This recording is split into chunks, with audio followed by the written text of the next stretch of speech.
Bueno, chicas, chicos, ya son y 10. Vamos a arrancar vamos a retomar un tema que no terminamos de ver en la primera parte de lo que es microeconomía y mercados, que era de bienes públicos, lo que no... A ver, ¿qué es eso? Espejo infinito, no importa. No volver a mostrar esto. Me encanta ese efecto de espejo infinito. Vamos a retomar un temita que habíamos dejado la primera parte, que era de bienes públicos, que no lo incluimos en el examen y que lo dejamos para la segunda parte, y después vamos a empezar directamente con macroeconomía, que es la segunda parte completa. Bueno, antes que nada, ya la clase pasada, cuando fue el examen, charlábamos sobre el examen. Si no hubiésemos charlado la clase pasada, la fecha del examen, ahora charlaríamos, pero bueno, ya más o menos charlábamos, tienen todos más o menos las respuestas correctas, la devolución en general, la devolución en particular. Así que bueno, si alguien quiere comentar algo, igualmente puede hacerlo en este momento. Si no, bueno, ya arrancaríamos con la clase. Díganme qué les parece hacer. ¿Arrancamos con la clase? Todavía no vi esta película y todavía no terminé este videojuego. Eh, bueno, si les parece, arrancamos con la clase. Si nadie quiere comentar nada, arrancamos. Bien. La, la última parte de la clase previa al examen habíamos dejado colgado lo que son bienes públicos.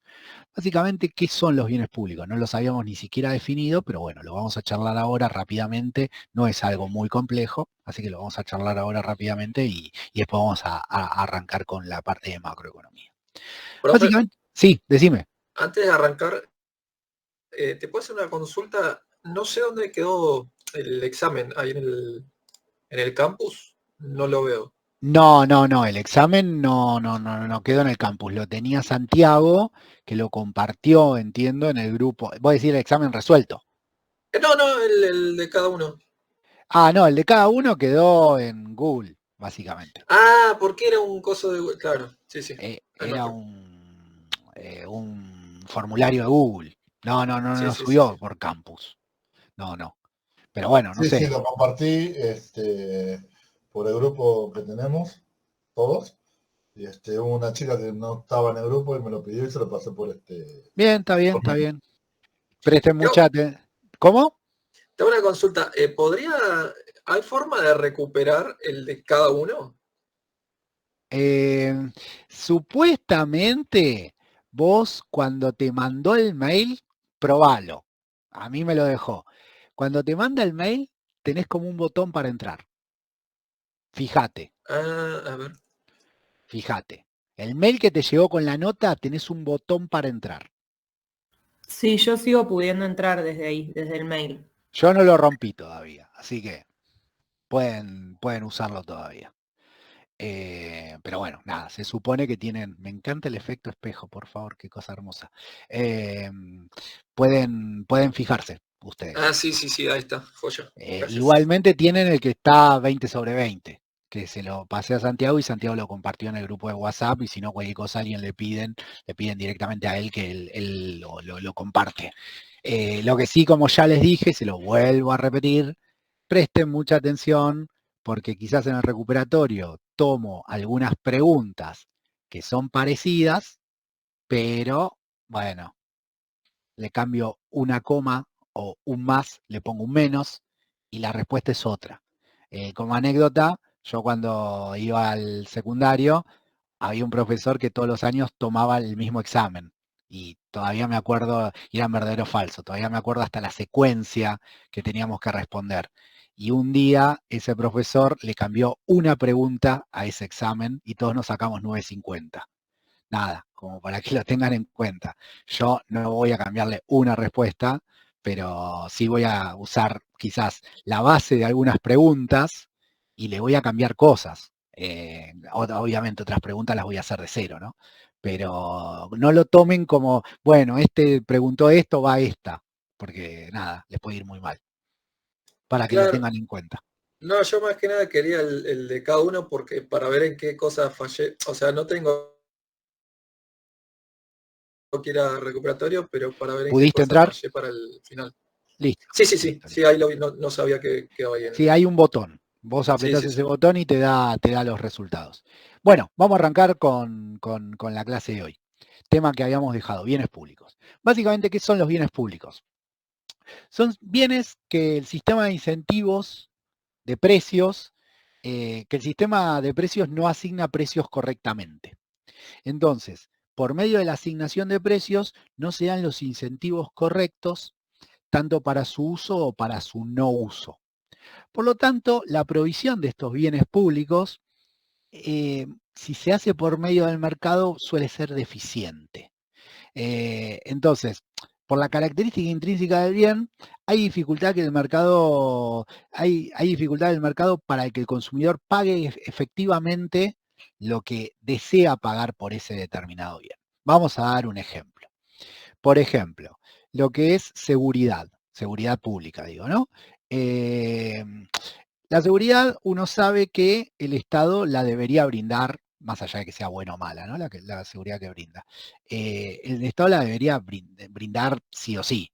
Y por lo tanto, ¿cómo se financia esa seguridad? ¿Cómo se financia, por ejemplo, la policía? Básicamente hay un cobro de un impuesto obligatorio. Si cobrarían de manera voluntaria, habría un montón de gente, yo incluyéndome, por ejemplo, que no pagaríamos por esa seguridad. ¿Por qué? Podemos decir, por un lado, porque mucho podemos decir es mala, pero también por otro lado, pensándolo en términos racionales, en términos económicos racionales, porque el Estado la va a dar igual. Y el policía, cuando supongamos que el policía defiende a la sociedad y hay un ladrón, no le va a pedir a los defendidos si pagaron o no el impuesto. No, va a defender y punto, ¿se entiende? Por lo tanto, en ese sentido, la seguridad pública es un bien público. Cuestión importante, no todos los bienes públicos, no todos los bienes públicos, esperen que no me sale la frase, porque tiene una palabra que me la estoy olvidando. Todos los bienes públicos deben ser provistos por el Estado. No obstante, no todos los bienes provistos por el Estado se lo denominan bienes públicos. Ahí estaba la cuestión. No quería equivocarme. ¿Qué quiere decir eso? El Estado brinda bienes y servicios que algunos son públicos, por ejemplo la seguridad, y otros no son bienes públicos. Por ejemplo, no sé, la educación o, por ejemplo, si Aerolíneas Argentinas sería 100% estatal, vuelos en aerolíneas. Por lo tanto, hay bienes que son públicos y hay bienes que son no públicos brindados por el Estado. Ahora vamos a ver qué implica cada uno. ¿Cuál es la definición más exacta de un bien público? Que su consumo no es ni excluyente ni es rival. ¿Qué quiere decir que no es ni excluyente ni es rival? Que el bien sea excluyente quiere decir que existe un mecanismo como para sacar o eliminar a alguien de su consumo. Por ejemplo, cuando ustedes van a comprar una hamburguesa, si ustedes no pagan en el mostrador el precio de la hamburguesa, no le dan la hamburguesa. Existe un mecanismo para sacarlos del consumo. La educación pública. Si supónganse, por lo que sea, la Universidad de Almirante Brown sería arancelada, por más de que la brinde el Estado, existiría un mecanismo para, en el caso de Santiago, póngale, que es el que más me acuerdo, decirle a Santiago, no, vos no podés cursar en esta universidad. Existen mecanismos. Obviamente que, bueno, a ver, hay una legislación que permite cursar a todo el mundo de manera gratuita y demás, etcétera.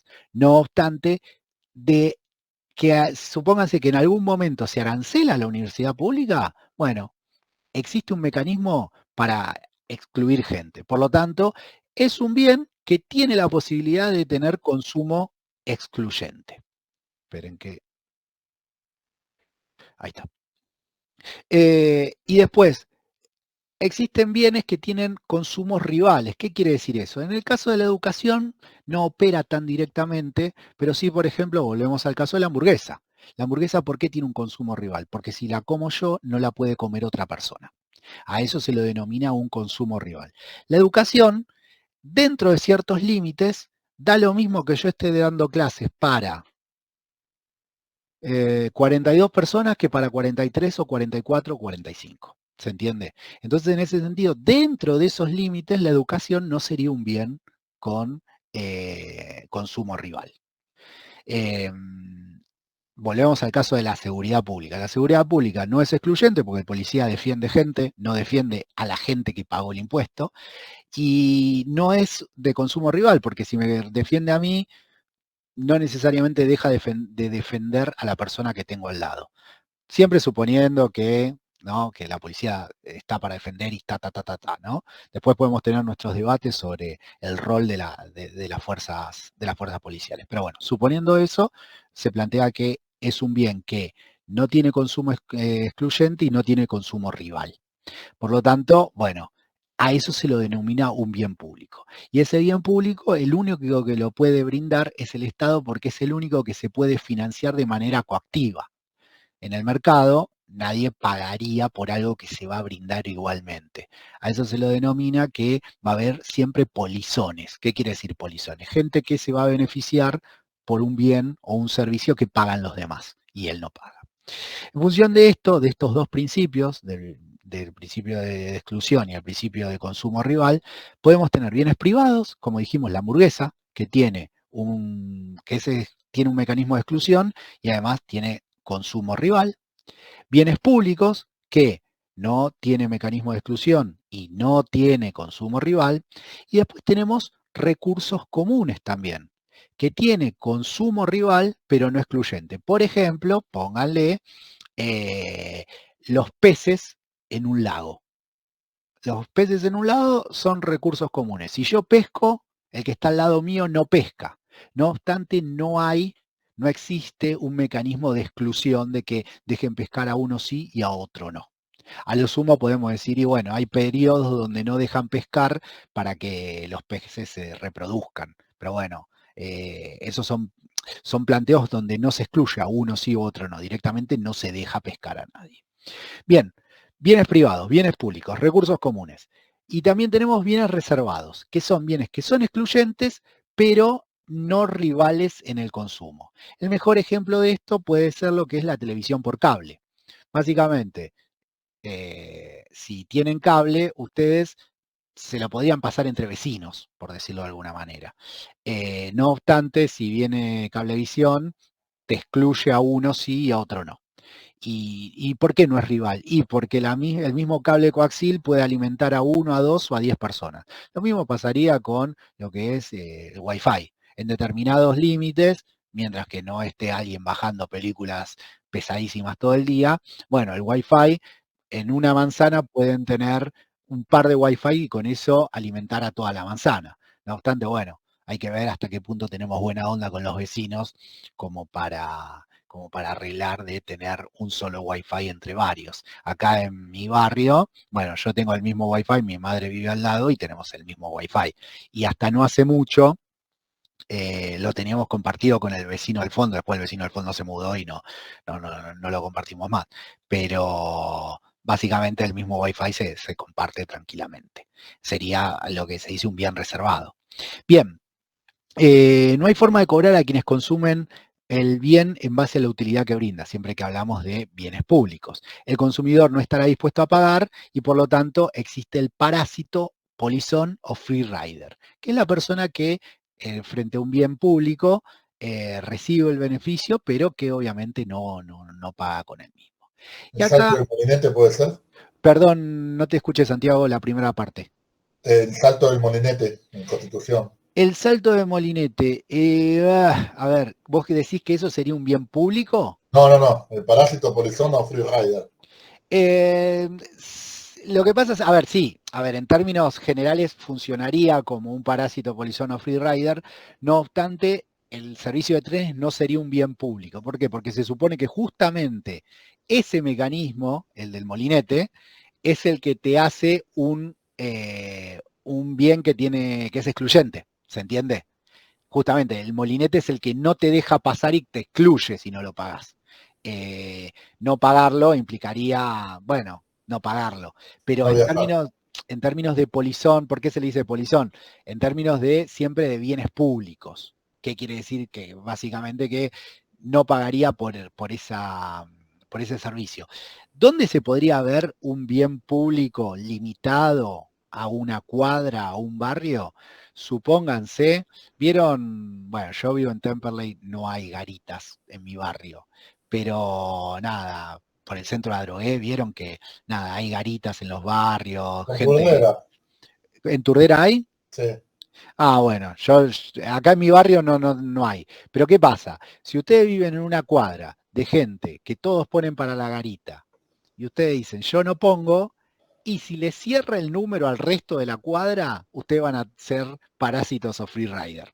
¿Se Ah, entiende? Porque ok. el resto de la cuadra va a estar pagándolo, y es más, el rol que va a tener esa garita es de disuadir a algún ladrón, y ustedes sin pagar van a disuadir al ladrón, ¿se entiende? Pero ese servicio es público, no, porque es un No sería, servicio de seguridad privada. no sería un bien público propiamente dicho, no obstante, en los límites de esa cuadra funcionaría como un bien público. ¿En qué sentido? En que hay barrios donde la gente desea tener seguridad privada y la paga.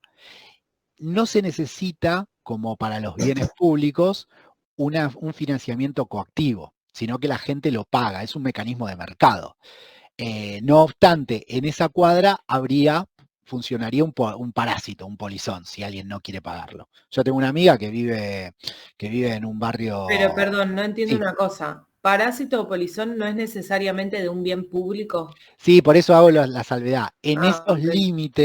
En esos límites operaría como un parásito. No es un bien público, porque es una Claro, seguridad que es privada y que de hecho está paga por mecanismo de mercado, digamos. sí. Nadie obliga a nadie, pero bueno, hay determinados barrios donde todos ponen y uno se puede hacer el gil y disfrutar, por decirlo de alguna manera, los beneficios de lo que todos ponen, ¿se entiende?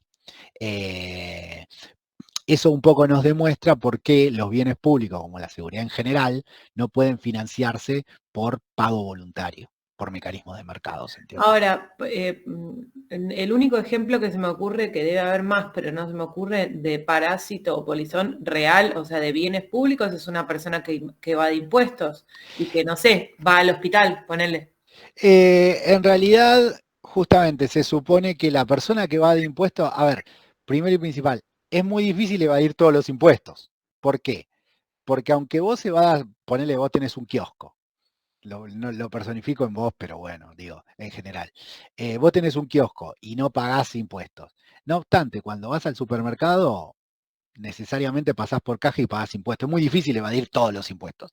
Por eso es que los bienes públicos justamente se financian con impuestos que son coactivos, que no importa si vos querés pagarlo o no, lo pagás igual. ¿Se entiende? Profe, Sí. un polizón sería alguien de un país limítrofe que viene a utilizar la salud pública. Ay, qué buena pregunta. Qué buena pregunta en este sentido. A ver, si es una persona que no vive en Argentina y no paga impuestos en Argentina, porque justamente, viste que ahora se está dando mucho el debate sobre si los extranjeros tienen que pagar o no la educación. Bueno, básicamente es una estupidez dar ese debate porque el extranjero, para estudiar acá en Argentina tenés que vivir en Argentina, ¿no? Y por lo tanto pagar IVA continuamente en Argentina. Por lo tanto, los extranjeros pagan lo mismo, cualquier persona que vive acá paga lo mismo para utilizar o no la educación. No obstante, si lo pensamos en términos de alguien que vive, poner en la frontera argentino-uruguaya, argentino-brasilera, argentino, el país que sea, eh, eh, y vive del otro lado, pero se cruza solamente para realizarse una operación, ponele, ahí estaríamos pensando, no sé si técnicamente, pero es muy buena, no sé, se me ocurre que es muy buena aproximación. No la había pensado nunca desde ese punto de vista, pero es una buena aproximación porque básicamente el Estado no podría cobrar impuestos para financiar ese servicio. Es una buena pregunta. La verdad no te quiero decir que sí, porque por ahí te miento y técnicamente no es así, pero me tiraste una muy buena pregunta. Le voy a preguntar a la gente que estudia técnicamente esto y que particularmente le encantan estas preguntas bien frikis de si es un polizón o no. A ver, te diría, en términos técnicos, la salud no sería un bien público. ¿Por qué? Porque guste o no, la salud te puede llegar a generar una exclusión y además tiene consumo rival. Si un médico te atiende a vos, no puede atender a otra persona. No obstante, la lógica de, bueno, y si se cruza y no puede y no solventa la educación pública, estaría funcionando como polizón, es un punto bastante interesante para discutir. Son estas cosas que yo en un examen jamás se las pondría, pero nada, para los frikis que estudian esto, está re buena esa pregunta y los puede, en un asado a la gente de finanzas públicas los puede poner a discutir toda la noche con esto. Y no se van a poner de acuerdo por ahí. Así que nada, buena pregunta. Pero no tengo una respuesta final. Bien. Profe, una pregunta. Un Dale. archivo, por ejemplo, ¿no? Un archivo torrent que está siendo compartido en una comunidad de piratería, ¿sería bueno. un bien público y al mismo tiempo sería polizón, ¿no? Porque primero que sería polizón porque es un archivo que por ahí se pagó en algún momento, pero todos se están alimentando de una copia que es trucha, que no es la original de haber comprado el juego. Y a su vez es público porque es de todas las personas que tengan acceso a la comunidad, que ponerle que sea una página de internet conocida, cualquiera puede entrar y bajarlo. Sabés que nada, estas preguntas son fantásticas. A ver, Pero ese sería el caso también como de compartir el Wi-Fi que ya diste vos. Sería como compartir el Wi-Fi. Habría métodos para excluir a gente. No obstante, bueno, cuando uno lo larga en internet, como que deja de excluir y lo agarra cualquiera. Y no sería, ahí no habría consumo rival, porque lo puedo consumir yo y con un control C, control V lo consume otra persona. Nada, son estas cosas hermosas que la imaginación nos lleva, ¿no? No, pero aparte, pero encima de eso está el detalle de que los torrents, en general, mientras más gente lo usa, al estar, por así decirlo, plantándolo, no sé si sabe cómo funciona, pero sí, al estar tengo plantándolo, hace que funcione mejor al momento de tener que bajar, que otro usuario lo tenga que bajar. Entonces, no solamente no hay rivalidad, sino que encima se fomenta que más gente lo use porque ayuda al siguiente que tenga que bajar, el siguiente usuario. Si alguien es pirata, use esta, esta aplicación que se llama Stremio, que justamente funciona con la lógica del torrent. Tiene todas las películas habidas y por haber de torrent, todas metidas en una misma aplicación, se llama Stremio y es lo más. Sí, uso bastante. Sé cómo funciona, pero nada, me encantan estas preguntas porque son muy para los frikis. Me encanta, me encanta. Aguanta la piratería, soy un total partícipe de hacer piratería, al menos de las cosas que ya están producidas y que nadie le va a hacer mal por copiarlas y pegarlas en algún lado. Te recuerdo que está siendo grabado. Bueno, no importa. Stremio la bajan de cualquier Google, el coso el Google, las plataformas de, ahí no me sale la palabra, de aplicaciones de Google, ahí tiene Stremio, o sea, Stremio baja todo directamente. Es un gran invento del ser humano que habilita el conocimiento y la cultura. No, yo banco mucho. Sos parte de una falla del mercado, profe. A ver, ahí sí podemos decir que hay una falla de mercado, porque justamente hay gente que está consumiendo a costo cero, pero nada, yo creo que está bueno. A ver, por algo las películas no aparecen en Stremio cuando están en el cine, pero una vez que se abren, que las vea cualquiera en cualquier lado. Yo soy muy, muy amigo del copyleft. De hecho, todas las publicaciones que tengo yo, libros, lo que sea, está todo libre en internet y nada, obviamente. A ver, si alguien quiere un libro físico, lo tiene que pagar. Pero si lo quiere leer y puede leerlo de la pantalla, que lo lea tranquilamente. A ver, el conocimiento y la cultura tienen que ser libres para que la gente se culturice y obtenga conocimiento. Banco mucho eso. Igual, no me quiero ir mucho de tema. Ya son 7:30 y todavía no empezamos con macroeconomía. Bueno, y acá tenemos, si se quiere, todos todas estas categorías, todas estas distintas categorías que vimos, bienes privados, bienes públicos, recursos, con distintos ejemplos. Digamos, bueno, acá hablamos de helado, yo les hablaba de una hamburguesa, un vaso de helado, ropa, con consumo rival y mecanismo excluyente. Bueno, ejemplos de todos los que vimos. Hasta acá lo que es la unidad que habíamos dejado. Vamos a empezar con macroeconomía, que hoy la verdad quiero llegar por lo menos a la mitad de esta presentación y la próxima clase poder arrancar con lo que es inflación y vamos a ver si podemos avanzar con ese trabajito para meter este contenido del Estado, porque me parece que es bastante importante, sobre todo en esta coyuntura. Quizás en el examen no les tome preguntas teóricas, porque no está incluida en la bibliografía de la materia, pero me parece que estaría bueno poder avanzar en ese trabajito. Bueno, ¿alguien iba a decir algo? Que escucho micrófonos abiertos, dígame. Yo estoy hablando, quizás no. Bien, bueno, vamos con esto. Ahí Dale, dice, dale. Títulos 23, 25, 29. ¿De qué libro? ¿Del segundo de Mankiw o el primero? De Mankiw, la introducción a la... A ver. La introducción a la economía, no me acuerdo si se llama introducción a la economía, principios de economía. El que venimos usando siempre. Que venimos usando, ok. Sí, siempre el que venimos usando. Y igual acordate, Santiago, que los tenemos acá. Sí, pero por eso te preguntaba, porque ahí lo leí, pero claro, ahora me acabo de dar cuenta que el capítulo 7, 10, 11 y 15... Esto es lo que vimos antes. Usos. Claro, esto es lo que vimos antes. Esto Claro. es lo que vimos antes. Ahora vamos a arrancar estas dos clases, macroeconomía versus microeconomía, eso ahora lo arrancamos, ¿sí? Ok.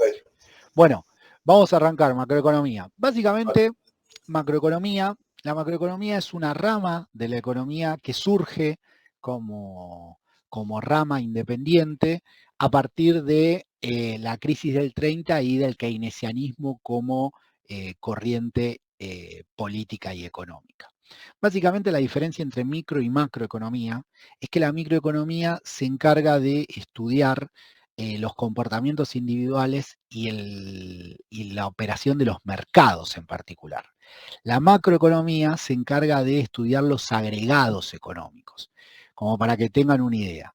En la microeconomía vemos el precio y la cantidad de zapatillas, el precio y la cantidad de remeras, el precio y la cantidad de botellitas de agua. Bueno, en la macroeconomía vamos a ver el producto total de la economía y el índice de precios de la economía. ¿Se entiende? Se toma la totalidad de la macroeconomía. La macroeconomía, como les dije, surge en la crisis del 30 con Keynes, en medio de la situación de crisis del capitalismo, y donde Keynes, temeroso... Caída de la bolsa de Wall Street. Caída de la bolsa de Wall Street, digamos, se da... Crack en el 29, ¿no?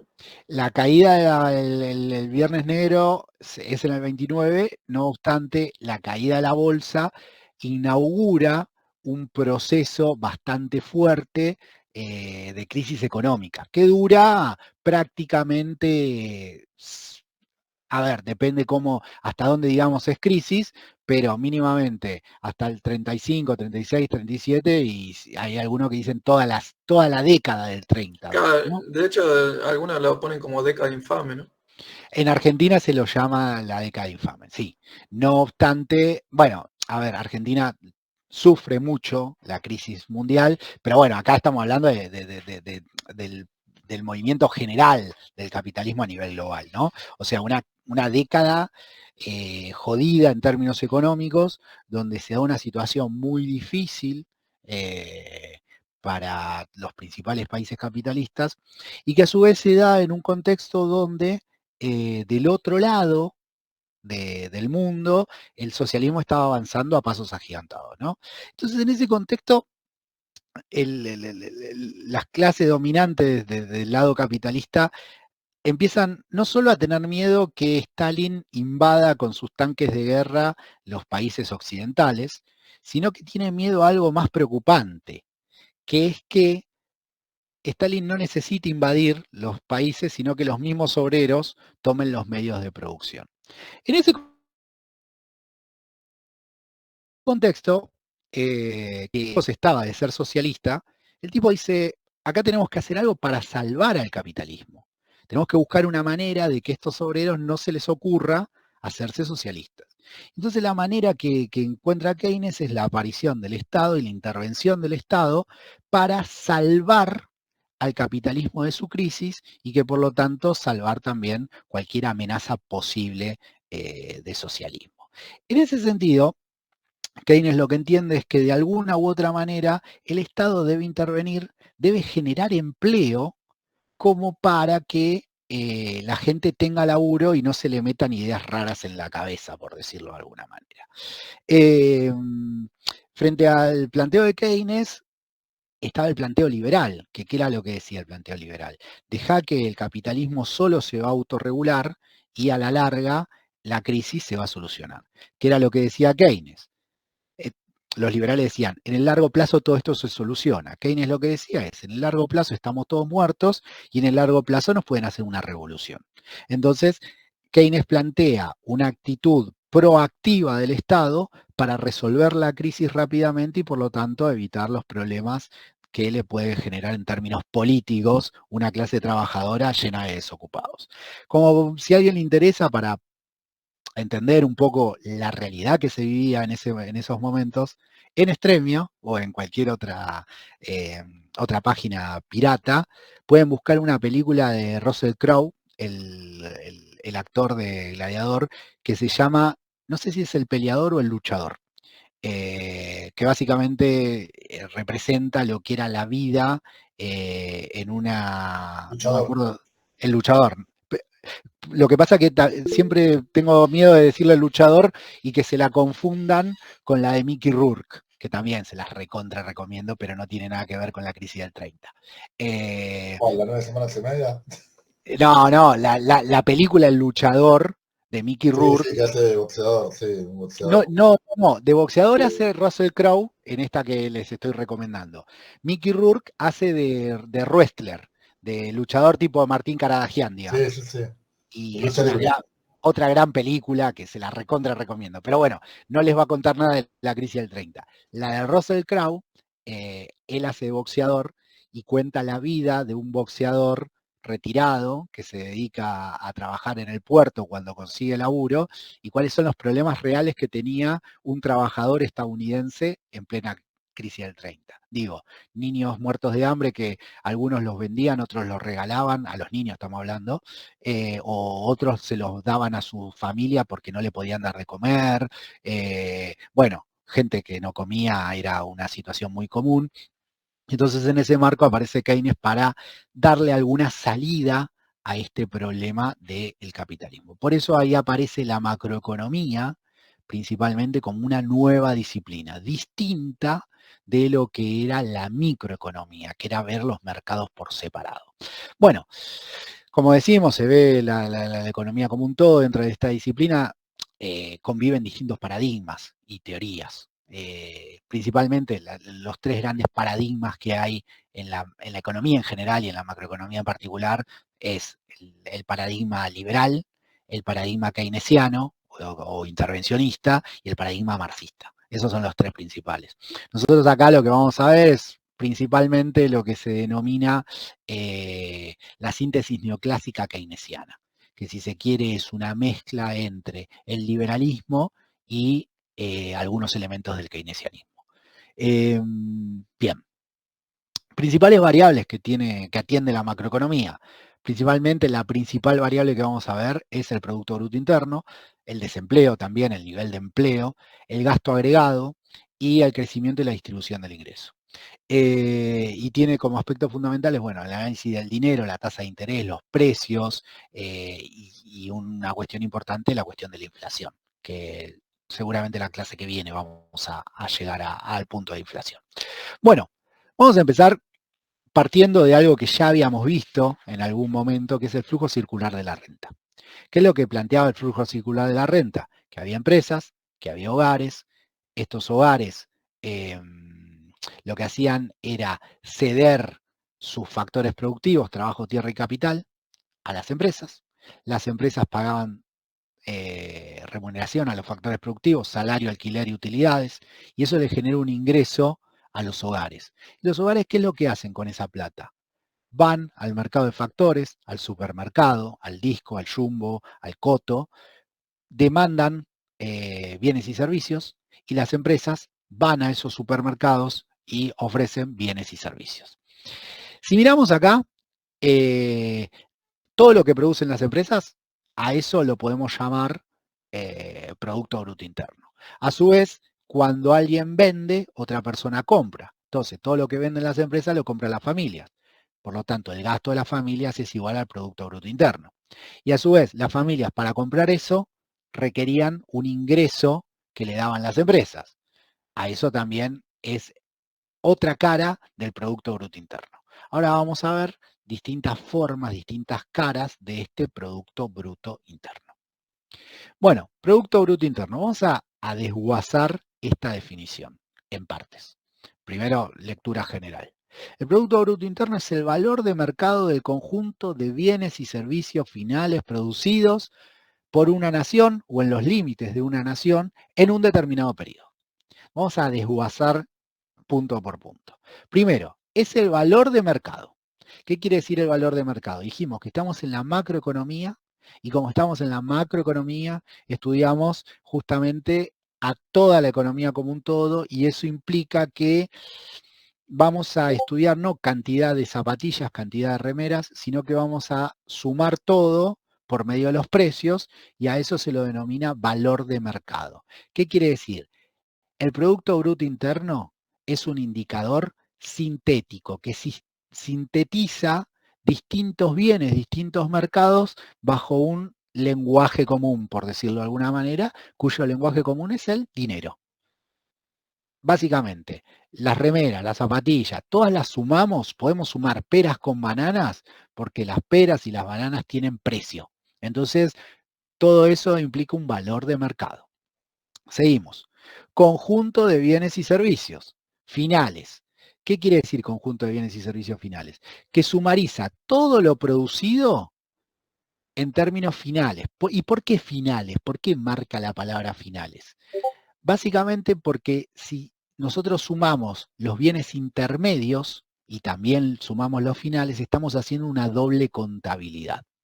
Por ejemplo, supongamos una economía que solo produce autos. Que su único bien final, son producir autos. No obstante, también produce los chasis y produce las cubiertas. Entonces, si nosotros sumamos el precio de las cubiertas, más el precio de los chasis, más el precio del auto final, la cubierta como el chasis lo estamos sumando 2 veces. ¿Por qué? Porque lo sumamos cuando son cubiertas, cuando son chasis, y también lo sumamos cuando están incluidos en el auto. Por lo tanto, el Producto Bruto Interno cuenta solamente el auto. ¿Por qué? Porque en el auto están las cubiertas y los chasis y el auto en sí. Por lo tanto, se por ejemplo, perdón, si tengo una fábrica de mermeladas, digamos, se cuenta el producto final como mermelada, no contamos la fruta que utilizamos como materia prima y tal. Exactamente. ¿Muy bien? Exactamente. Otro ejemplo, pavo, espérenme un segundo que voy a buscarlo a ver si lo tengo así rápido como para mostrárselo, pues lo tengo como un grafiquito que lo pueden ver fácil. A ver. Ay, no, ¿dónde lo voy a encontrar? A ver si lo tengo. No, este no es. Esto es por no ponerle nombrecitos. Este tampoco. Porque tengo un grafiquito que lo pueden ver de una manera muy sencilla. A ver si este es. No, este tampoco. Bueno, no lo voy a encontrar. Cuando uno trata de buscar las cosas rápido, no las encuentra. A ver si no. Introducción UCES. A ver si en la UCES lo tengo. Filminas PDF. Cuentas nacionales. Acá por ahí sí. En este sí lo puedo tener. Acá está. Bueno, acá yo les hago un ejemplo de lo que es el método de cálculo del PBI en una economía que hace trigo, ese trigo lo mete en el molino y hace harina, y esa harina la mete en la panadería y hace pan. Si yo cuento el trigo, también cuento la harina y cuento el pan, al trigo lo estaría contando 3 veces. A la harina la estaría contando 2 veces y al pan solo una vez. Por eso directamente tomo el valor del pan como producto bruto. ¿Qué quiere decir eso? yo ya tomando el pan, incluyo el trigo e incluyo la harina. Por lo tanto, no estoy haciendo doble contabilidad. Entonces, Profe, directamente... Sí, perdón decime. mi ignorancia, ¿no? Pero si uno produce trigo, Sí, no todo el trigo significa que va a ir al pan. estamos de acuerdo. Lo que pasa que si ahí entramos en esas complejidades, la explicación simple de introducción a la economía se va a la mierda, básicamente. Acá suponemos que todo el trigo va a la harina y toda la harina va al pan. O sea, ¿Estamos de tendría que acuerdo? suponer así para poder entender el concepto. Para entender el concepto de la doble Ok, dale. contabilidad. Estamos de acuerdo que parte de la harina no va al pan, sino que la compramos en el supermercado como harina envasada. Tal cual, por eso te preguntaba. Existe eso, pero bueno, simplificación, modelo simplificado, si nos vamos con esa complejidad, les va a costar, a mí me va a costar explicárselo, no solo a ustedes entenderlo. ¿Estamos bien hasta acá? Por lo tanto, bueno, consumo Sí, de perfecto. bienes, conjunto de bienes y servicios finales. Después, producidos por una nación o dentro de los límites de una nación. Eso es lo que hace que el Producto Bruto sea interno. ¿Qué quiere decir? Todo lo producido dentro del país. Y también dice en un determinado tiempo. ¿Qué implica en un determinado tiempo, en un determinado periodo? Que es una variable flujo. ¿Por qué? Porque hace alusión a un determinado periodo. ¿Se entiende? Por lo tanto, tenemos que el Producto Bruto Interno es el valor de mercado del conjunto de bienes y servicios finales producidos dentro de un país o por una nación en un determinado periodo. Una cuestión importante, acá todavía no nombramos por qué es bruto. Esto vamos a dejarlo un segundito, que ya cuando veamos la inversión vamos a ver por qué es bruto. Todavía lo dejamos a un costado. Todavía créanme que se llama bruto porque es bruto.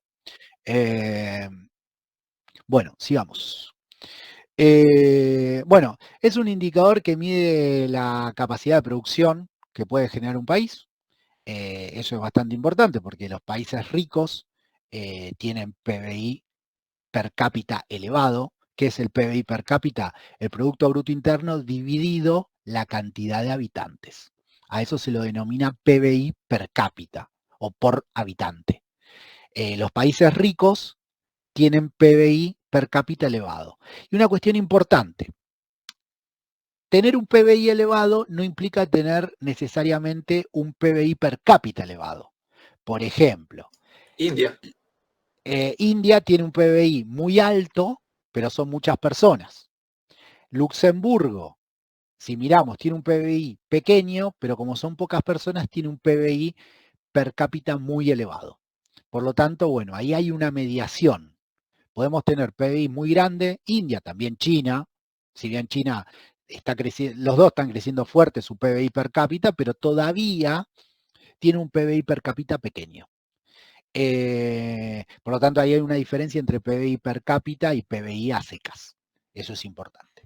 Bueno, el PBI es una medición agregada que lo que hace es multiplica precio por cantidad. En el caso que vimos recién, lo que multiplica es cantidad de panes por precio de panes. Bueno, obviamente, el pan, acá esto es una simplificación, no es el único producto final de una economía. Tenemos pan, tenemos autos, tenemos muchos productos. Bueno, el PBI lo que hace es sumariza todos los precios por cantidad. Y podemos encontrar PBI nominal y PBI real. El PBI nominal básicamente multiplica el precio del año que estamos mirando por las cantidades producidas en ese año. Y de eso lo hace para todos los años. Ahora, el PBI real lo que hace es multiplica las cantidades de cada año, pero por un precio que deja fijo. Y entonces, ¿qué es lo que vemos? ¿Qué es lo que hay que tomar? Y sobre todo en un país como Argentina que tiene inflación. Siempre hay que tomar el PBI real. ¿Por qué? Porque al dejar los precios constantes, elimina el efecto nocivo que puede tener la inflación para la medición del Producto Bruto.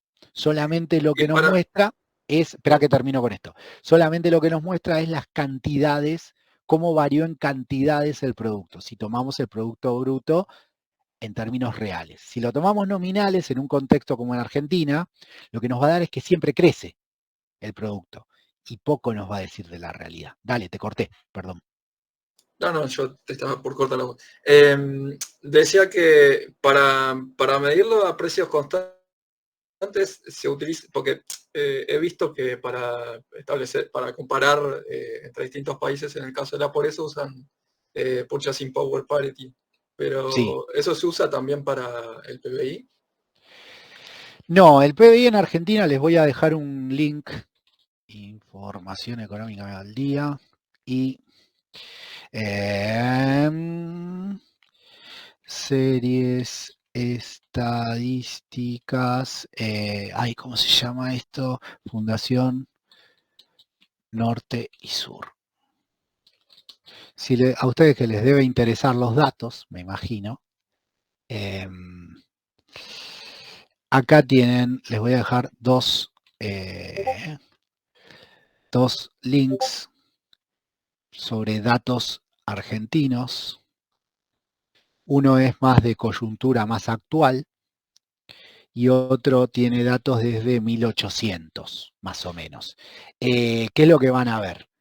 Van a ver que el PBI real, que es el que se toma principalmente, se toma siempre en relación a un determinado año, a los precios de un determinado... Hola, sí, ¿alguien habló? Nada. Se toma siempre en relación a los precios de un determinado año. La última medición que van a encontrar ahí en datos económicos, en la parte de nivel de actividad, van a ver que el PBI, se lo muestro ahora, lo descargo y lo miramos. Lo que van a encontrar es que, vamos a esperar que abra esto, está bastante lenta la cosa, habilitar edición, cerramos acá, tenemos que el oferta y demanda global es el PBI real, es a precios del 2004. Y entonces acá lo que tienen es cómo fue evolucionando el PBI en función de, acá lo tienen primero por cuatrimestres y más arriba por años. Cómo va evolucionando el PBI real a precios del 2004. Es decir, deja fijo el precio en 2004 y lo que hace es, va cambiando las cantidades producidas. Entonces siempre hay que mirar el PBI real. Obviamente que también está el PBI nominal, pero no sirve para nada en Argentina el PBI nominal. Solamente serviría en una economía que no tiene variación de precios. Pero como en Argentina tenemos mucha variación de precios, el PBI nominal no sirve para nada. Bien, diferencia entre PBI... Profe, dos preguntas. Sí, dale. ¿Puede ser? Sí, en los sí. países donde, vamos a decir, hay un índice inflacionario muy bajo, el PBI real y el nominal sería básicamente el mismo. Bueno. Inclusive en los países donde hay un índice muy bajo, se sigue tomando el real hay cierta diferencia. Porque hay una diferencia que es mínima, pero existe. No obstante, ¿qué te quiero decir? En esos países, quizás al ser tan chica la diferencia, y bueno, si tomas el nominal no es tan grave. Ahora, en Argentina, si tomas el nominal haces un desastre. ¿Se entiende? Ok. Y la otra pregunta, bien, cuando hacemos el PBI dijimos que sería como el conjunto de bienes y servicios finales, pero hay ciertos países donde la economía, básicamente la industria, tiene un cierto porcentaje que no está registrada. Por ejemplo, no sé, a lo que me refiero, yo compro pan, compro 2 cajas de patty y me pongo un puestito en la vereda de mi casa y le vendo patty a los autos de paso. Te respondo el spoiler.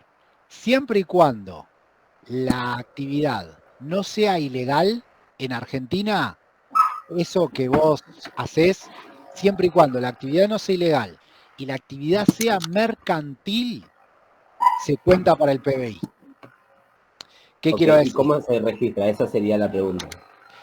Porque básicamente hay lo que se llama proxies, elementos proxies que lo que hacen es, van viendo de cada uno de los rubros económicos qué porcentaje tiene informal. Y entonces, en función de eso, toma lo formal y lo extrapola. Por ejemplo, si los kioscos, por distintos mecanismos, te das cuenta que tienen el 30% de su facturación informal, agarrás la facturación de los kioscos formal y le sumás un 30%, por ejemplo. Hay distintos mecanismos para encontrar eso. Uno, por ejemplo, es la cantidad de dinero circulante. Básicamente, a ver, ¿por qué? Porque toda economía que tiene mucho dinero circulante quiere decir que tiene mucha economía en la informalidad. Básicamente porque el dinero, viste, la informalidad se maneja taca-taca, no se maneja bancariamente. Entonces vos tenés muchos proxies que podés llegar a inferir qué porcentaje de cada una de las actividades son formales y qué porcentaje son informales. Y en función de eso se calcula. No obstante, las actividades ilegales no se suman y las actividades no mercantiles tampoco se suman. ¿Qué quiere decir una actividad no mercantil? Si vos en tu casa cocinás. Ahora, si vos cocinás para vender afuera, eso sí se suma como producto. ¿Se entiende?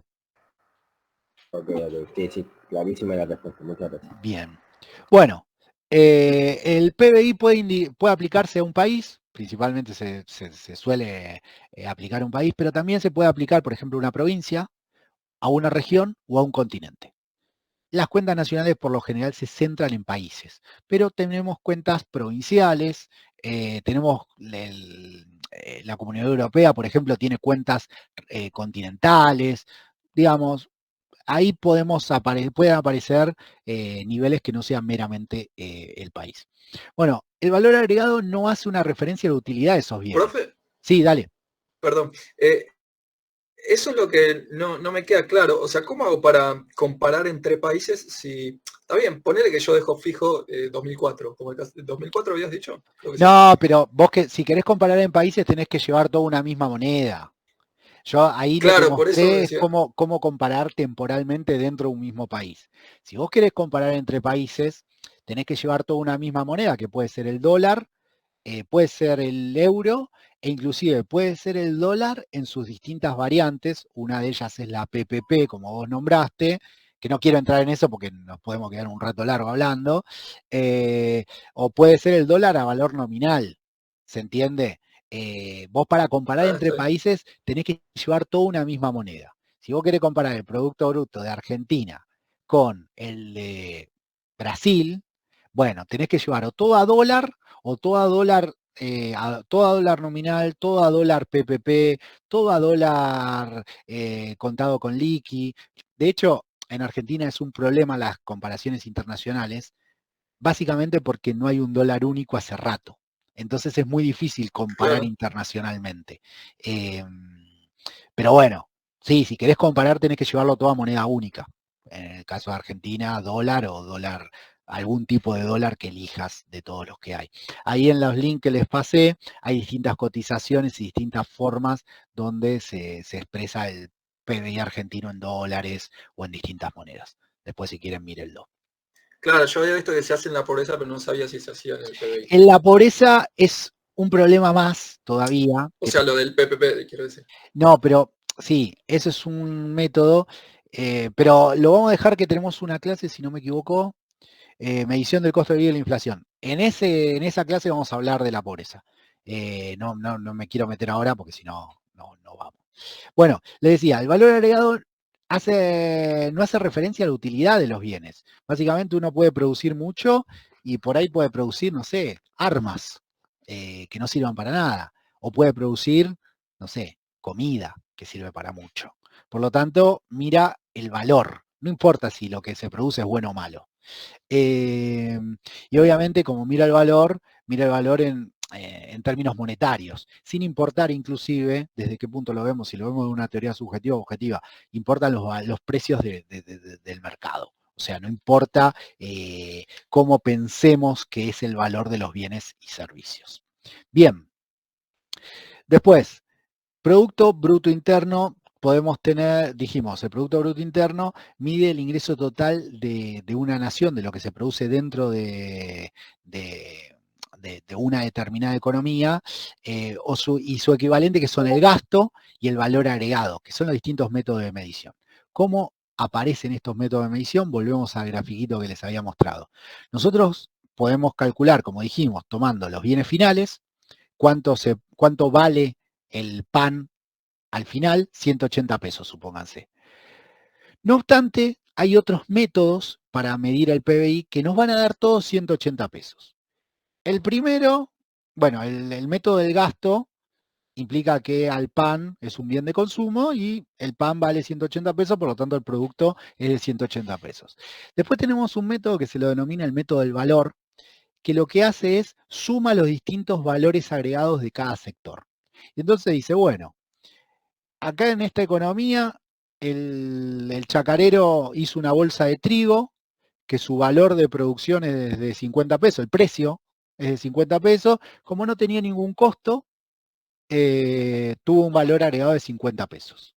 ¿Qué pasa? Esta bolsa de trigo de 50 pesos, de valor de producción 50 pesos, se la vende al molino harinero y para el molino estos 50 pesos, que era el precio de venta del trigo, pasan a ser un costo. Y a esa bolsa de trigo la muelen y hace una bolsa de harina que vale 150 pesos. Y por lo tanto le genera un valor agregado de 100 pesos. Y a su vez, esta bolsa que salía 150 pesos, que es el producto del molino harinero, se la vende al panadero y el panadero es un costo, 150 pesos. ¿Y qué hace con esa harina el panadero? Una bolsa de pan que vale 180. Por lo tanto, el valor agregado es de 30.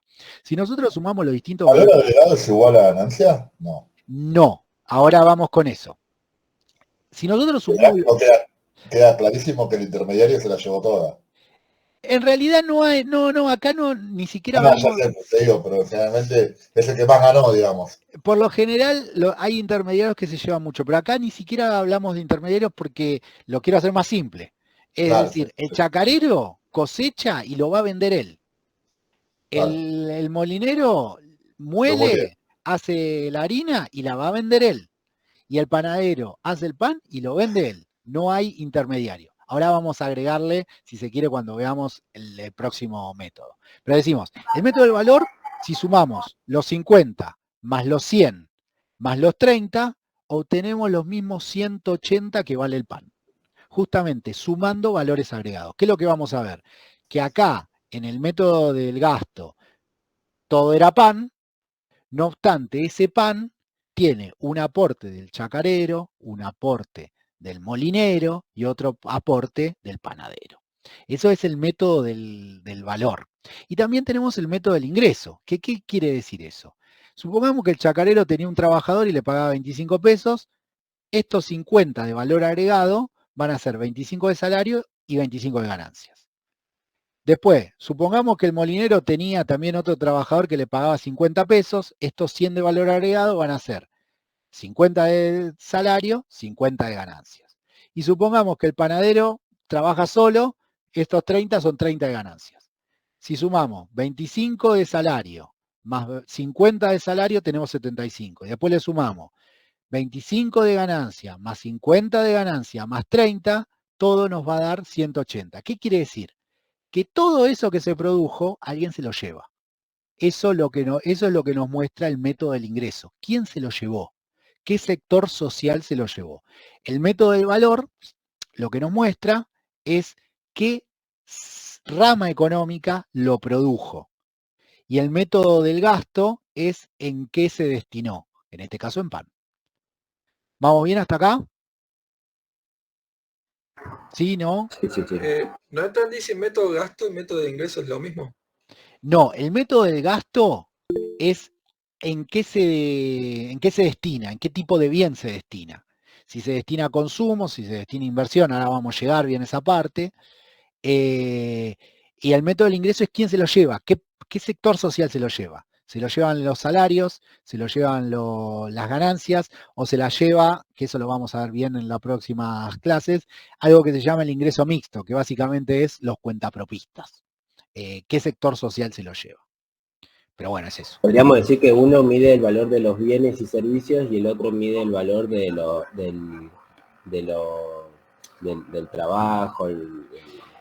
No el valor. Los bienes de producción sería. Uno mide, a ver, el método del gasto, lo que mide es en qué se gasta todo el producto, en este caso en pan. El método del valor lo que mide es qué sectores aportan a ese producto. Como para que se den una idea, les voy a dar datos de la Argentina reales. En Argentina, más o menos, si lo miramos del lado del gasto, la gran mayoría del PBI es consumo. El consumo es casi el 60-70% del PBI. Después tenemos más o menos, no, casi el 60%. Tenemos casi más de un 30% de gasto público, un poco de inversión y vamos a ver después un poco de exportaciones. ¿Sí? Eso si lo miramos del lado del gasto. Ahora, si lo miramos del lado del valor, es decir, qué sectores aportan, vamos a tener que, por ejemplo, casi un poquito más del 10% lo aportan los sectores agropecuarios. Poquito más del 10%, poquito más, poquito menos, depende del año. Casi un 20% lo aporta la industria. Y van a ver una locura, casi el 60% son servicios. Eso si lo miramos del lado de qué sectores aportan. Y después, si nos vamos del lado del ingreso, los datos lo que muestran más o menos es que del PBI, casi el 50%, no, sí, casi el 50%, no tengo los datos abiertos, pero a ver, casi el 50%, bueno, si me lo pongo a buscar no lo voy a encontrar rápido. Casi el 50% se lo lleva el capital en forma de ganancias, más o menos el 45% se lo llevan los trabajadores en forma de salario, y después tenemos casi un 13%, 15%, no suma 100, ahora les voy a explicar por qué, casi un 13-15% que se lo llevan los cuentapropistas por medio de ingreso mixto. ¿Por qué no suma 100%? Porque en el medio hay que restarle lo que se lo denomina impuestos indirectos. Si quieren ver el estadístico de cómo fue evolucionando la distribución de ingresos, tienen que entrar acá en empleo de ingresos y ahí vamos a tener, bueno, esto hasta que, a ver, hasta que abre. Hay una pestaña que dice CGI, que es cuenta generación ingreso, que lo que nos muestra es cómo se distribuyó el ingreso históricamente en Argentina. Tiene datos del 2016, este tiene datos bastante cercanos, no tan largos, pero bueno. Bueno, hasta ahí la cuestión de los tres métodos. Sigamos. Para hacer comparaciones entre periodos y analizar cómo evoluciona el producto, los precios relativos deben ser constantes y por eso es que tomamos siempre el valor en términos reales. También existe una variable que no se usa mucho, pero que es importante tenerla en cuenta, que es el PBI potencial, que sería el PBI usando todos los factores productivos de la economía. El medir el PBI potencial es muy difícil y pocos países lo miden, si se quiere, con algún tipo de exactitud. Pero bueno, eso implicaría que no habría casi desempleo cero y toda la ocupación de los factores productivos sería total. ¿Eso qué quiere decir? Que no solo habría desempleo cero, sino que no habría máquinas sin utilizar. No obstante, esto es muy difícil de medir. Y la brecha del PBI básicamente es la diferencia entre el PBI potencial y el PBI efectivo, el que realmente se mide. Obviamente que es mucho más sencillo medir ese PBI efectivo que el PBI potencial, porque para medir el PBI potencial hay que entrar en muchos supuestos que terminan siendo bastante chanta uno cuando empieza a hacer esos supuestos, ¿no? Bien, ¿cuáles son los componentes del PBI? Mirado, como dijimos, desde el lado del gasto. ¿A qué puede irse el PBI? Puede irse a consumo, puede irse a inversión, puede irse a compras del gobierno, gasto público, o puede irse a exportaciones netas. Ahora vamos a estudiar uno por uno qué es cada una de estas cosas. Con esto acá, esperen que les voy a mostrar. Acá, bueno, hasta que abre esto. Está bastante lenta la cosa. Tengo bastantes cosas abiertas. Bueno, acá podemos ver el PBI, cómo se divide. Uy, esperen. Oh, me lo volvió a... Cómo se divide el PBI en función de todas estas... no, acá.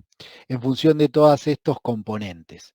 ¿Cómo se divide el PBI? Consumo, también acá separa consumo privado y consumo público, formación bruta de capital o inversión, y si nos vamos más para acá tenemos exportaciones, ¿cómo se llama? Y si nos vamos acá adelante tenemos importaciones. La diferencia entre la exportación y la importación es lo que se denomina exportaciones netas. Si nosotros sumamos todo el consumo privado, más el consumo público, más la inversión o formación bruta de capital, más las exportaciones, y le restamos las importaciones, nos va a terminar dando el PBI. Vamos a ver cómo funcionan estos elementos del PBI, como para ver cómo está compuesto y a su vez pensar un poco la actualidad y el futuro de mediano plazo. Bueno, estos componentes, quizás si ustedes escuchan economistas hablar en los medios y les preguntan sobre cómo viene la economía a mediano plazo, seguramente habrán escuchado que muchos dicen no hay drivers para el crecimiento. ¿Qué quiere decir no hay drivers? Básicamente lo que están diciendo es Inversión. no solo inversión, ahí está el tema. Los economistas solemos decir no hay drivers cuando decimos no vemos. Yo no estoy diciendo que no hay drivers, ¿eh? No, digo si lo escuchan. Después les doy mi opinión si quieren, pero cuando no vemos por dónde puede crecer el PBI, cuando vemos que no puede crecer por el consumo, pero tampoco vemos que puede crecer por la inversión, tampoco vemos que puede crecer por compras del gobierno, ni tampoco vemos que puede crecer por las exportaciones netas. Ahí es cuando... Hay un horizonte visible a corto plazo, entonces. Eso es algo que dicen muchos economistas. ¿Por qué? Y ahora vamos a ver, punto por punto y les voy a decir por qué ven que no hay drivers de corto plazo para que esto crezca en el corto plazo. No sé si escucharon hablar de la salida en B corta, la salida en L, la salida en U, la salida en pipa de Nike. ¿Qué es lo que quiere decir? Bueno, ahora la economía está en una crisis, está en la caída del ciclo. La pregunta es ¿qué va a pasar? Si esto va a crecer en B corta, es decir, si va a hacer esto, si va a seguir en L, es decir, cayó y se va a mantener en esta caída, si va a salir... ¿Cómo? Perdón, Santiago, no te escuché. Todo lo que nombraste recién, la pipa de Nike, la B y todo eso, es cómo va a ser la gráfica. ¿Cómo sería la gráfica exactamente? ¿Cómo termina la crisis? ¿Cómo sería la gráfica de salida de la crisis? Tal cual. Si es, de nuevo, B corta, si es L quiere decir que seguimos en la crisis por un tiempo. Si es pipa de Nike, crecimiento lento. Si es U, caída, estancamiento y después recién salida, digamos. Y el debate que hay principalmente viene por cuáles son los drivers del posible crecimiento. Los drivers pueden ser consumo, inversión, gasto público o exportaciones netas. ¿De qué se compone cada uno de estos drivers? Cada uno de estos componentes del PIB. El consumo, dijimos, gasto de los hogares en bienes y servicios, excepto compra de viviendas. ¿Qué quiere decir esto?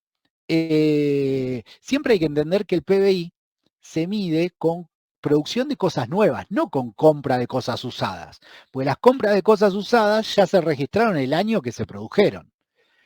Si yo le compro un auto usado a ustedes, esa compra del auto usado, ese consumo de auto, no entra en el PBI. ¿Por qué? Porque ya se contabilizó el año que alguno de ustedes lo sacó del concesionario, nuevo. Solamente se va a contabilizar cuando sea un producto nuevo.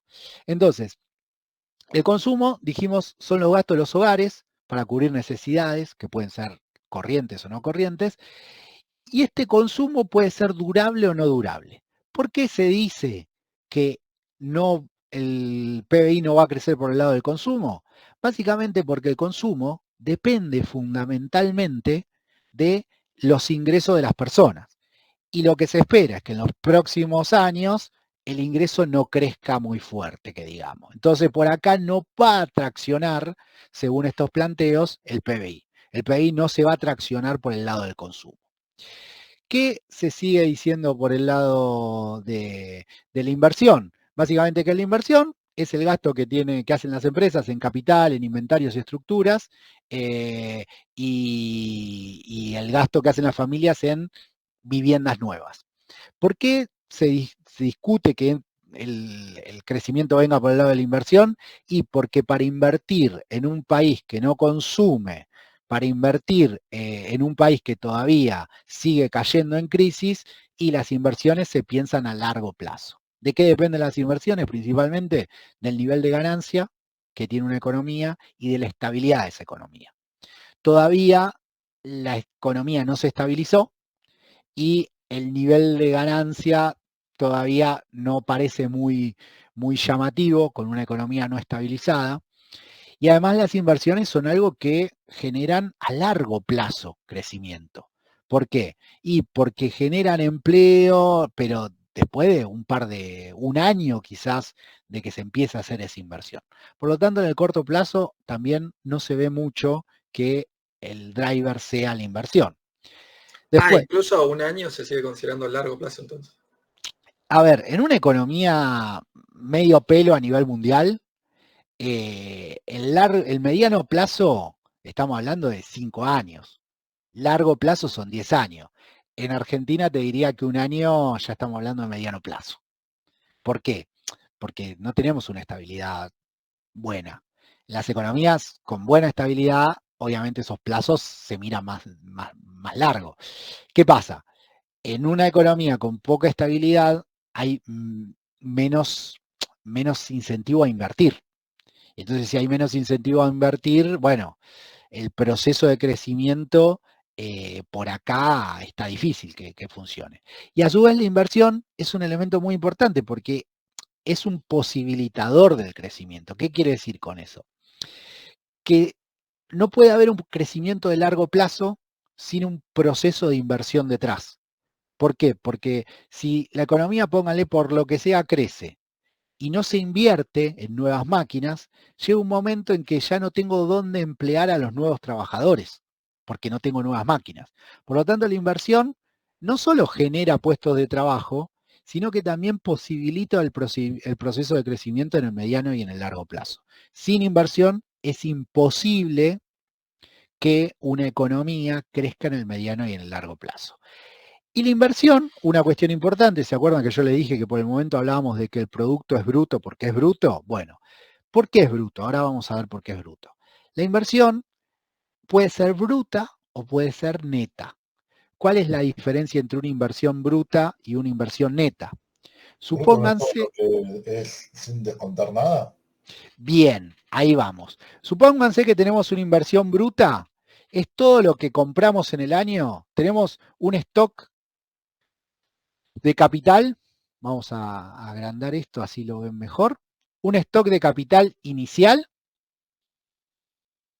de 10 máquinas. Y supongamos que en el año ustedes compran 2 máquinas más como inversión bruta, pero que durante el año también tiene una depreciación de una máquina. ¿Me van siguiendo hasta acá? Bueno, ¿cuál es el stock de capital final? El stock de capital final va a ser 11. esta más esta. Sí, 11, bien. Bueno, ahí tenemos lo que es la inversión bruta. Nosotros invertimos en 2 máquinas. Pero ¿cuál es la inversión neta? La diferencia entre el stock inicial y el stock final y el stock inicial, perdón.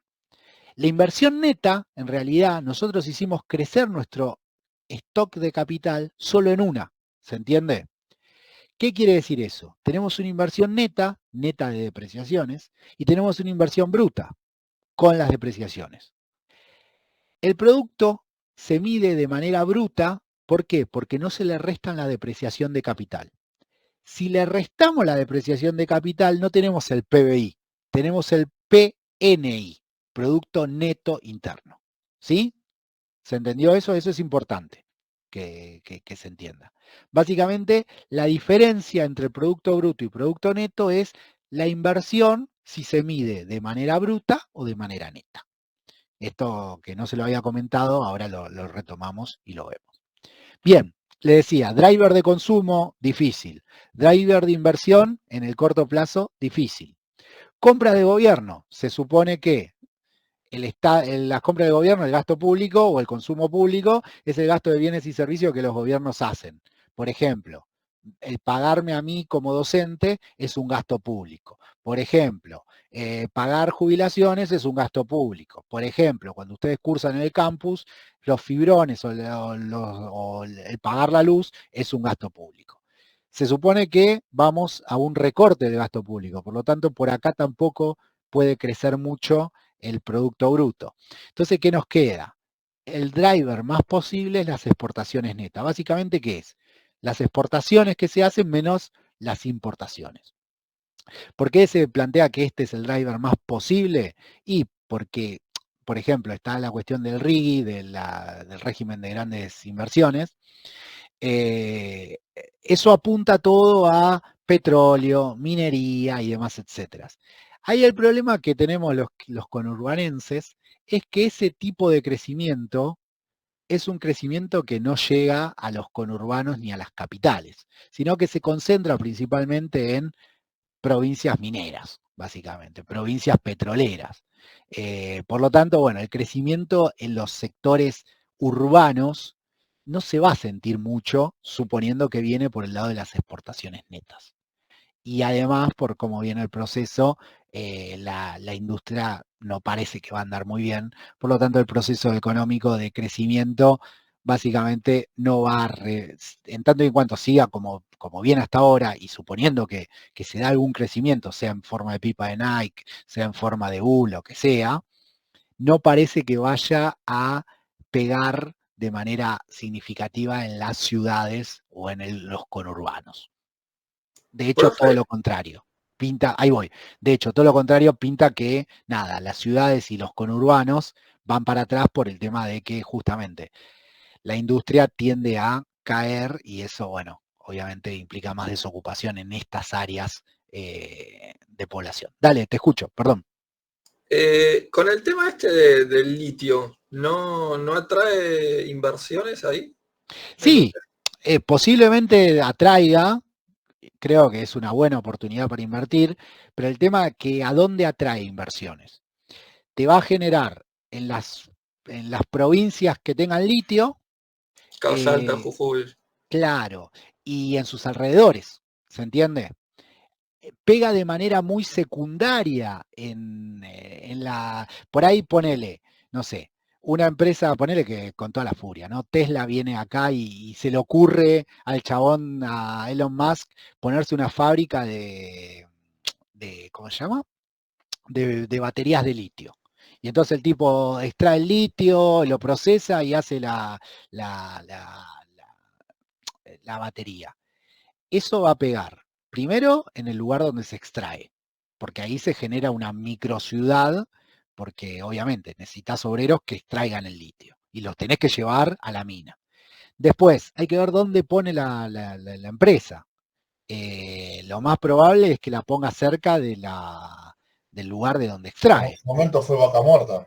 En su momento fue Vaca Muerta. Vaca Muerta sigue siendo importante, ojo, No, a ver, pero me refiero a la construcción de la ciudad que está al lado de Vaca Muerta. Totalmente, totalmente, claro. Pero eso te pega en esas provincias. Eso, ¿cómo puede pegar acá en Capital? ¿Y con el ingreso de divisas? Eso sí, pero no en términos de trabajo, ¿se entiende? Van a ingresar divisas con eso en caso de que se dé efectivamente, pero no va a generar más laburo acá en el conurbano, ¿se entiende? Salvo que ponga la fábrica pero mirá todas las mediaciones que hacemos, ¿no? Primero suponemos que viene y ponen plata en litio, después suponemos que el litio lo procesan, no suponemos que se lo llevan directamente. Si ponen la fábrica acá en el conurbano, va a generar más laburo en el conurbano. Pero si la ponen al lado de la mina, va a generar laburo en la provincia donde ponen la fábrica. ¿Cómo pega? Los capitales venían y se apostaban a la vera de Riachuelo. Claro, pero... Caso de Villa Los Industriales en Lanús, toda totalmente, esa zona. Totalmente. Entonces ahí sí impactaba directamente en el conurbano. Claro, totalmente. Y bueno, pero a partir del 93 la apertura del polo industrial acá en Almirante Brown. Totalmente, totalmente. Lo que pasa que, bueno, ahora todas esas actividades la tienen muy difícil, tanto por la apertura comercial como por algo que vamos a ver, no sé si vamos a ver, si llegaremos a verlo, que es el tipo de cambio sobrevaluado. O sea, el peso fuerte o el dólar barato. Ah, Que es más o menos un poco lo que pasó en su momento, si bien no a esos niveles, pero es lo que pasó en los 90. ¿Qué implica eso? Que, bueno, hay empresas que van cerrando. Si ustedes ven, ahora están habiendo despidos por todos lados. ¿Eso por qué? Porque están entrando productos que, bueno, entran relativamente baratos de afuera, relativamente baratos digo, remárquese el relativo, entran relativamente baratos de afuera y entonces acá no hay forma de competir con esos productos. Y eso de una u otra manera va carcomiendo la producción que hay en el conurbano, que es básicamente industria liviana. sí, pero Entonces, el problema también no es solamente el dólar barato o el peso fuerte o al revés, sino también creo que es el tema de los impuestos. ¿Sí? Porque vos producís un producto y el 62% del producto son todos impuestos. sí, no sé si es el 62. No obstante, con estos mismos impuestos, en momentos de dólar caro, esas empresas producen. Ojo, después podemos discutir si está bueno el dólar caro.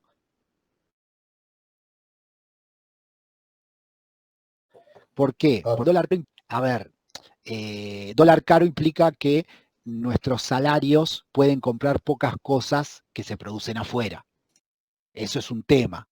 No obstante, bueno, acá en Argentina estuvo siempre ese debate entre Pero, dólar profe, caro. perdón. O Dale. sea, si uno tiene, por ejemplo, ¿no? El dólar barato o el peso fuerte, pero Sí. los bienes aumentan mucho, ¿en qué sentido tiene, no? Porque si vos decís, bueno, ok, gano más en dólares, pero me rinde menos comprar 10 kilos de carne, por decir un No, número. pero en épocas de dólar barato, por decirlo de alguna manera, a eso iba. ¿Qué es lo que pasa? Los 90 son, si se quiere, el punto máximo del dólar barato. ¿Cómo, Santiago? El hito es El, la marca. Claro, sí, sí, es el momento. De hecho, si a alguien le interesa, mire que está en YouTube una película que se llama Un peso, un dólar. Es actúa el Coco Sil y buenos actores. Un poco cancelable ahora los chistes, pero igualmente véala para ver lo que eran los 90. En los 90 era el momento ideal del dólar barato. ¿Qué implica el dólar barato? Que el que tiene laburo tiene acceso a bienes relativamente baratos a nivel mundial y por lo tanto, bueno, nos vamos a Disney, nos vamos a Brasil, DM2 y demás, etcétera. No obstante, con ese dólar barato entran muchas cosas baratas y mal o bien se van eliminando esas cosas de la producción local. La tienda de todo por 2 pesos. La tienda de todo por 2 pesos, todas esas chucherías y se van eliminando de la producción local, es decir, los que lo producen acá van cerrando y ¿qué es lo que va pasando? De a poco la gente se va quedando sin laburo. Punto culmine de los 90, año 2001-2002, una desocupación de casi el 20%. ¿Qué pasó en el 2002-2003? El dólar se volvió caro. Entonces empezó a bajar fuerte la desocupación, pero ¿a costo de qué? De tener salarios de miseria. Y entonces, ¿qué implica eso? A grandes rasgos, los hacedores de política económica en Argentina terminan eligiendo entre un dólar caro con empleo, pero con salarios muertos, o un dólar barato con desempleo y con buenos salarios. El tema ahí es siempre en dónde caes parado en la situación. A ver, los que en los 90 tenían un laburo más o menos bien, la pasaron joya. Ahora, hubo gente que directamente no tuvo salario. Su ingreso era cero y la pasó muy mal. O sea, como que ahí no tenés escala. O la pasás demasiado bien o la pasás demasiado mal. El que tenía tuvo más y el que no tenía tuvo menos. Sí, no, pero además, digamos, en los 90 era muy común Disney, Brasil, México, Sí, sí. Cancún. Era como una A fiesta, ver, era muy común ver marcas, por ejemplo, totalmente. en los shoppings, de decir, bueno, por decirte, no sé, la marca de los relojes Rolex, Sí, una sí, tienda de Rolex, sí, Yves Saint totalmente. Laurent, en Sí, ropa, ver hasta concesionarias de Ferrari, Porsche. sí, era una locura, era una locura. Pero bueno, eso, de nuevo, tiene sus pros y sus contras. Sí, Sus pros y sí. sus contras. Depende de dónde caes. Les recomiendo que vieran un peso, Depende de qué lado un estabas cuando dólar. empezaron, ¿no? También, porque si Oh, vos venías, depende de qué lado de la economía estabas, sí, totalmente. también. A mí como docente, por ahora me sigue sirviendo el dólar barato. Pero bueno, yo no vivo solo en este país, ¿no? ¿Por qué me sirve el dólar barato? Porque si hay algo que no pueden importar, son docentes. Ahora, alguien que labura, yo también trabajo como asesor del sindicato del neumático. En el sindicato del neumático el dólar barato está haciendo mella. Hace un par de días echaron a 100 personas de FATE. ¿Por qué? Porque entran productos importados mucho más barato, entonces básicamente no conviene producir acá, conviene importar. Entonces, bueno, a esos sectores, lo que se dice sectores transables, ¿qué quiere decir un sector transable? Un sector que se puede importar lo que se produce, le sale muy barato importarlo y entonces acá empiezan a rajar gente. Seguramente en sus entornos, en sus grupos de amigos, conocerán a más de uno que o lo rajaron o está en la cuerda floja de rajarse. Bueno, eso se da principalmente porque hay un proceso donde el dólar está relativamente barato. Si ustedes van a comer, por ejemplo, a un restaurante del centro de Adrogué, yo hace mucho que no voy, pero me imagino que una cena no debe estar menos de 15 lucas por persona, una cena más o menos. Básicamente, eso es lo que sale una cena en un restaurante medio pelo en Madrid. ¿Eso qué quiere decir? Que Toda la estamos, razón, justamente te fui a decir eso. Tengo referencias por gente que tengo en Europa, que comer más o menos promedio es más barato que acá. claro. Entonces a Ahora, eso nos da una pauta que estamos caros en dólares, que el Y dólar con está otros barato. sueldos también. Además que con son otros otros sueldos, sueldos, son otras realidades, totalmente. pero que a nivel unificando la moneda, ¿no? Sí, sí, sí, Digamos, sí. Es como decís vos. por ejemplo, la Coca-Cola, acá la estamos pagando, ¿cuánto? ¿2 lucas y tanto? No sé.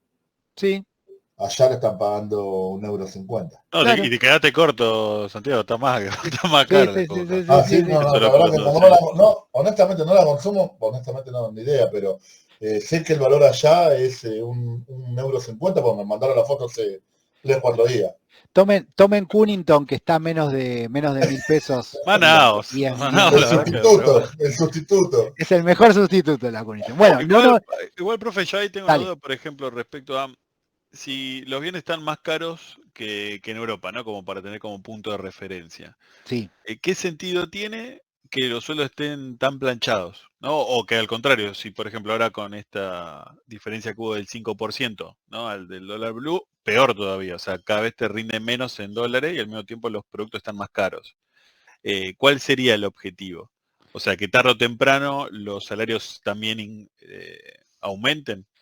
el objetivo, ¿el objetivo de qué? Perdón, Federico, no De entendí. la política económica. O sea, Básicamente lo que está haciendo, a ver, la forma que está generando la, por ahora, desinflación, no desinflación, desaceleración de la inflación, es utilizando el tipo de cambio.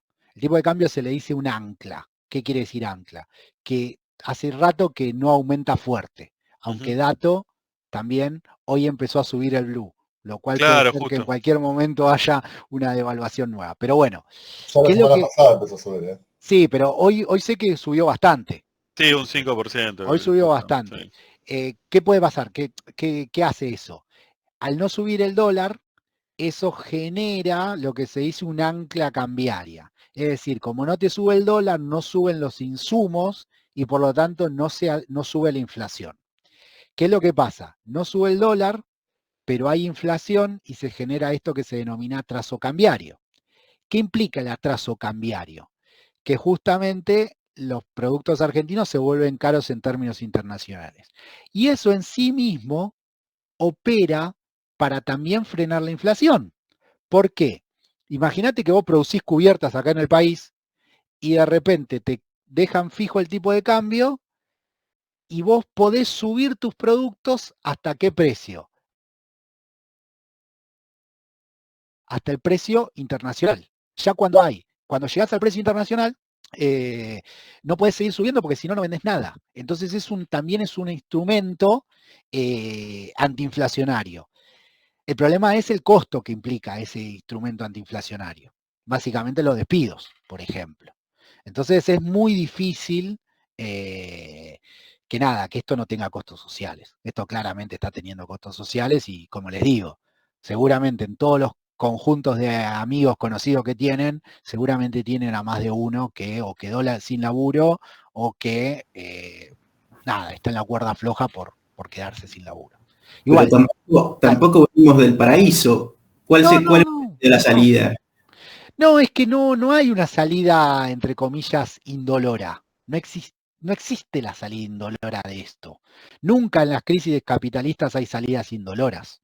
No estoy diciendo que venimos del paraíso, ni mucho menos. Lo que estoy diciendo es lo que está pasando en términos de consecuencias. ¿No? O sea, claro, sí, yo es más que nada como para entender a dónde iríamos. Vamos.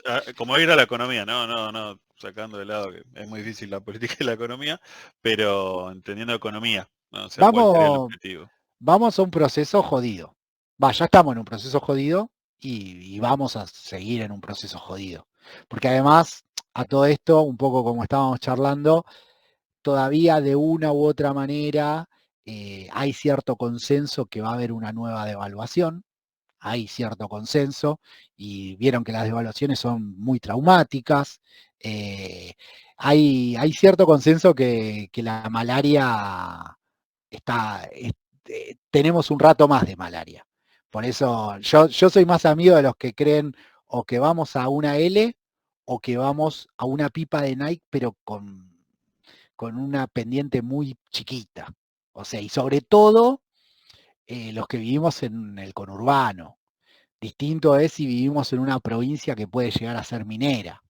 Pero los que vivimos en el conurbano, de no haber un volantazo fuerte o un proceso fuerte de endeudamiento, que también el endeudamiento, como sabemos, es pan para hoy y hambre para mañana, vamos a un proceso de empeoramiento jodido. Pero bueno, veremos. Sigamos, porque si no vamos a ir un poquito más, porque ya estamos casi las 9. Una pregunta, hablando de la búsqueda de la salida, había puesto en la gráfica que estaba la parte de las inversiones. Sí. Y ahora últimamente se estuvo hablando mucho del RIGI. ¿Eso no serviría para incentivarlas? ¿O es... Sí, serviría para incentivarla. El tema es que esas inversiones, las que contempla el RIGI, son principalmente inversiones en recursos naturales. Por eso es lo que les digo, las inversiones en recursos naturales no van a pegar muy fuerte en el conurbano bonaerense, por ejemplo. Sí, no. Van a pegar fuerte, como comentaba Santiago, y en los alrededores de Vaca Muerta, van a pegar fuerte en los alrededores del Triángulo del Litio, pero no van a pegar fuerte en Bursaco, ¿se entiende? Ese es el tema. ¿Dejamos el presente, profe? Sí, por favor, vayamos, porque si no, igual, está bueno charlarlo, pero bueno, es más fuerte que yo, sigamos. Bueno, componente del PBI ya charlamos sobre esto, gasto, valor, ingreso, ya lo charlamos. Caso de estudio, bueno, acá tenemos cómo se distribuye en Estados Unidos. Yo acá les dejé los datos para que vean cómo se distribuye en Argentina. Acá en Estados Unidos, bueno, cómo se distribuye PBI per cápita, es una explicación práctica de las cosas que venimos charlando. Acá tenemos la composición del PBI, después cómo se distribuye en términos per cápita, cuál es el gasto promedio per cápita y el PBI per cápita, y bueno, acá la cuestión de la cifra negativa que corresponde a las importaciones, que ya les dije que se restan del Producto Bruto. Bien, sigamos. El PBI nominal contra el real, también lo charlamos. Al final algo bastante charlamos, habíamos charlado bastante. Vamos a la cuestión, una cuestión técnica, que es el deflactor del PBI. ¿Qué es el deflactor del PBI? Es algo que nos muestra el nivel de inflación y cómo se obtiene, dividiendo el PBI nominal dividido el PBI real. Por ejemplo, acá tenemos el cálculo del PBI nominal. Tomamos los precios del hot dog y la cantidad del hot dog, los precios de la hamburguesa y la cantidad de hamburguesa, lo sumamos todo, año por año, y nos da el PBI nominal. Ahora, si hacemos el cálculo del PBI real y tomamos los precios del 2010, ¿qué hacemos? Para el 2010 tenemos 1 por 100 más 2 por 50. Para el 2011 tenemos 1 por 150 más 2 por 100. Y para el 2012, ¿qué hacemos? 1 por 200 más 2 por 150. Y acá tenemos los valores explicados. ¿Cómo, Santiago? No, iba a preguntar algo, ya me di cuenta, gracias. Está la cuentita hecha, sí. Sí. ¿Y cómo se calcula el deflactor del PBI? Básicamente, tomamos el PBI nominal de cada año dividido el PBI real de ese año. Y entonces, en función de eso, para cada año tenemos distintos deflactores del PBI. ¿Esto qué nos dice? Que del año 2010 al año 2011, los precios aumentaron un 71%. ¿Por qué? Porque pasaron de 100 a 171. Una cuestión importante, la diferencia entre el deflactor del PBI y el índice de precios al consumidor. El deflactor toma todos los productos de la economía. El índice de precios al consumidor, solo los índices de productos de consumo. Por ejemplo, en el índice de precios al consumidor no está el precio del cemento, por ejemplo. No está el precio de la maquinaria agrícola. El deflactor del PBI toma todos los productos, los precios de los productos de la economía. Cuestión importante, porque acá habíamos charlado de PBI per cápita. Voy a hacer algunas salvedades sobre el PBI per cápita. Algunas salvedades. ¿El PBI per cápita es una buena medida para medir la riqueza de un país? Sí, es de las mejores medidas. Ahora bien, puede haber un país que tenga un elevado PBI per cápita, pero que la riqueza esté concentrada en pocas manos. Es decir, que haya un elevado PBI per cápita es una condición necesaria, pero no suficiente para que un país tenga un bienestar. A ver, por ejemplo, los países nórdicos tienen elevado PBI per cápita y a su vez la riqueza está bien distribuida dentro del país. Por lo tanto, el PBI per cápita sirve. Ahora, un país donde hay 3 jeques que se quedan con toda la guita, por más que tenga un PBI per cápita alto, puede que el país, el 90% de la gente viva en la extrema pobreza. Por lo tanto, es un valor que hay que tomarlo, pero bueno, hay que saber que en algunos casos puede fallar. Por lo general, dale. En el caso del índice de desarrollo humano, ¿toma en cuenta el Gini? El índice de desarrollo humano, si no me equivoco, toma PBI per cápita, educación y salud, si no me equivoco. Y a ver, y es un indicador muy confiable, mucho más confiable que el PBI per cápita solo, ¿se entiende? El índice de desarrollo humano es uno de los mejores indicadores para medir el bienestar de la población, porque bueno, te da la pauta no solo del promedio, que es el PBI per cápita, sino que también qué tanto acceso tienen a la educación, qué tanto acceso tienen a la salud, ¿se entiende? Por lo tanto, es un muy buen indicador el PBI, el índice de desarrollo humano. El PBI per cápita, obviamente que sirve, pero el índice de desarrollo humano es todavía mejor. Es 1000 veces mejor porque, bueno, toma otros. Si no me equivoco, no te quiero mentir. Ahora voy a poner índice de desarrollo humano. Tengo miedo que te haya... Estamos al 46, 46 de 189. Ah, sí, pero no, quiero ver qué toma No, Ah. no, a ver si mentí. Todavía. Ah, no, acá está.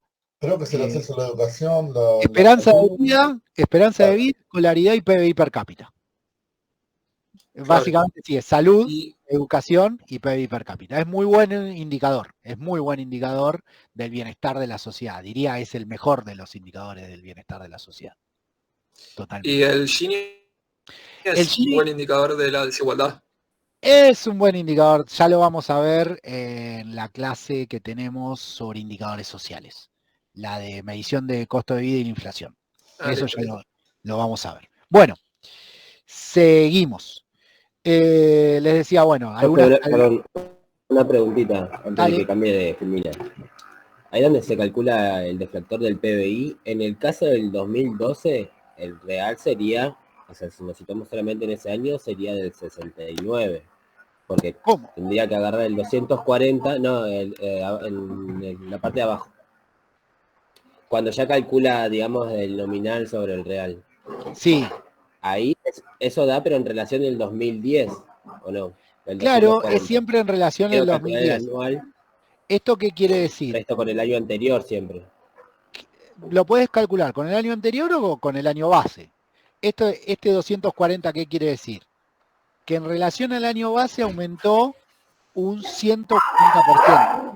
¿Se entiende? En relación al año base, los precios aumentaron un 140%. En relación a este año lo tendría que hacer en el Excel. No me sale de memoria. En relación al año. 69, pero tenía esa duda, ¿no? Digamos. Sí, si te da 69 te creo que aumentó un 69%. Te lo creo. No lo hice en el... Perfecto, tenía esa duda. Gracias. Bien. Bueno, crecimiento económico. Vamos a charlar un poco de crecimiento económico y de productividad. Nos quedan un par de filminas y vamos a dejar hasta dinero. Vamos a llegar hasta dinero y ya colgamos por hoy. Bueno, el crecimiento económico es el incremento del nivel de producción de un país a largo plazo, es decir, de la actividad económica o del PBI. El crecimiento económico se basa principalmente en el aumento de la productividad. Es decir, se puede tener un proceso de crecimiento económico sin aumentar la productividad, sí. ¿Cuál es el problema? Que si no aumentamos la productividad, ese crecimiento económico tiene poco recorrido. Por lo tanto, a mediano plazo tenemos que aumentar la productividad para tener un crecimiento económico sostenido. ¿Qué es la productividad? Básicamente es la cantidad de producción de bienes y servicios que se puede hacer por una unidad de trabajo. ¿Cómo se mide la productividad? Una forma de medir la productividad es producto bruto dividido no habitantes, sino ocupados. Es decir, en lugar de dividirlo por la cantidad de habitantes para obtener el PBI per cápita, lo dividimos por la cantidad de trabajadores ocupados. ¿Eso qué nos muestra? Entonces, Vale. Ahí entonces los ocupados serían la unidad de trabajo. Claro, sería la unidad de trabajo. Hay algunas mediciones que lo que miden es la productividad no por ocupado, es todavía más exacta la medición, sino por hora trabajada. Pero bueno, ya midiéndolo por ocupado ya es un avance bastante importante. Y justamente la única manera de mejorar a largo plazo los niveles de vida es mejorando la productividad. No hay países con buenos niveles estándares de vida que no tengan buen nivel de productividad. No existe la posibilidad porque básicamente si no tenés buena productividad, no tenés que distribuir. Ojo, y también, como viceversa, uno puede tener mucha productividad, pero si no se distribuye esa productividad, tampoco hay buenos niveles de vida. Pero bueno, de nuevo, condiciones necesarias, condiciones suficientes. Bueno, ¿qué factores influyen en el crecimiento económico? Primeramente y sobre todo, el más importante, capital físico. ¿Qué es el capital físico? La cantidad de maquinarias, la cantidad de herramientas por ocupado que tiene una economía. A ver, si una economía, si un trabajador tiene una topadora, va a poder tirar él solo un paredón a un trabajador que tiene un martillo. Por lo tanto, la cantidad de capital físico es el principal determinante en cualquier tipo de economía. Quizá la bibliografía no lo dice así, no dice que es el principal, pero en la realidad es el principal determinante de la productividad en una economía. Una economía sin capital físico no existe, al menos una economía grande, no existe en términos productivos a nivel mundial. Segundo factor que influye, el capital humano. Básicamente, si tenemos una economía con personas poco capacitadas, tenemos una economía con poco capital humano. Y por lo general, las economías desarrolladas tienen mucho capital humano.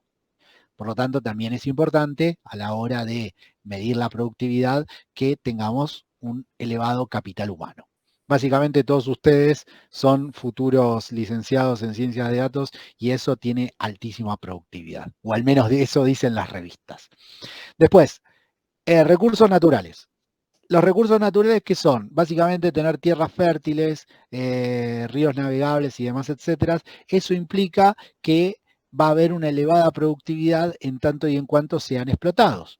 Un país con muchos recursos naturales suelen tener un elevado nivel de productividad y de bienestar social. Argentina es un país que se dice que tiene elevadísimos recursos naturales, no obstante, en el contexto mundial eso es bastante discutible. ¿Qué quiero decir? Por ejemplo, Australia, en términos de recursos naturales per cápita, tiene prácticamente 5 veces los recursos naturales que tiene Argentina, por ejemplo. Argentina ha sido un país con elevado nivel de recursos naturales en un momento donde los recursos naturales eran, si se quiere, poco difundidos. ¿En qué sentido? Donde todavía no había técnicas de siembra y de cosecha, donde todavía no había una buena búsqueda y descubrimiento de minerales. Bueno, en ese momento la pampa húmeda era literalmente un tesoro a nivel global. Bueno, ya con las técnicas actuales de siembra y cosecha y demás, etcétera, bueno, la pampa húmeda es importante, tiene una diferencial muy grande de fertilidad, pero no tanto como el que había en su momento. Por eso, bueno, quizás con toda esta cuestión de los recursos naturales, Argentina pueda volver a ser, si se lo explotan esos recursos naturales, pueda volver a ser una potencia en términos de recursos. Después podemos discutir, después no, es algo importante discutir en qué condiciones se los explota esos recursos naturales, ¿no? Porque bueno, quizás se los explota y nada, la gente termina nadando en algún veneno y no está bueno, pero bueno, después podemos discutir las razones. En Australia, por ejemplo, la explotación de los recursos naturales es una explotación bastante segura para los pobladores de Australia.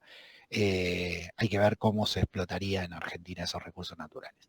Y después tenemos conocimiento tecnológico. De los bichos que hay en Australia, cualquier explotación es segura si no hay ninguno de esos bichos, ¿no? No, pero además Australia es como mucho más desértica que Argentina. Sí, solamente tiene gente en las costas, ¿viste? Sí, entonces, levantás la tapa del baño y te sale una iguana. ¿Sí? No. sí, tamaño de un video más o menos. Sí, bueno, pero viven bastante mejor que nosotros, ¿eh? Sí. Eso seguro. Pero bueno, sí, tiene una biodiversidad bastante importante. Bueno, le decía, el conocimiento tecnológico también es importante. Que el conocimiento tecnológico, justamente, si se quiere, es la aplicación de ese capital humano al capital físico, a los recursos naturales y demás, etcétera. A todo esto, la política pública puede funcionar, puede incentivar al crecimiento económico. 2 elementos más, 2 filminas más y ya terminamos.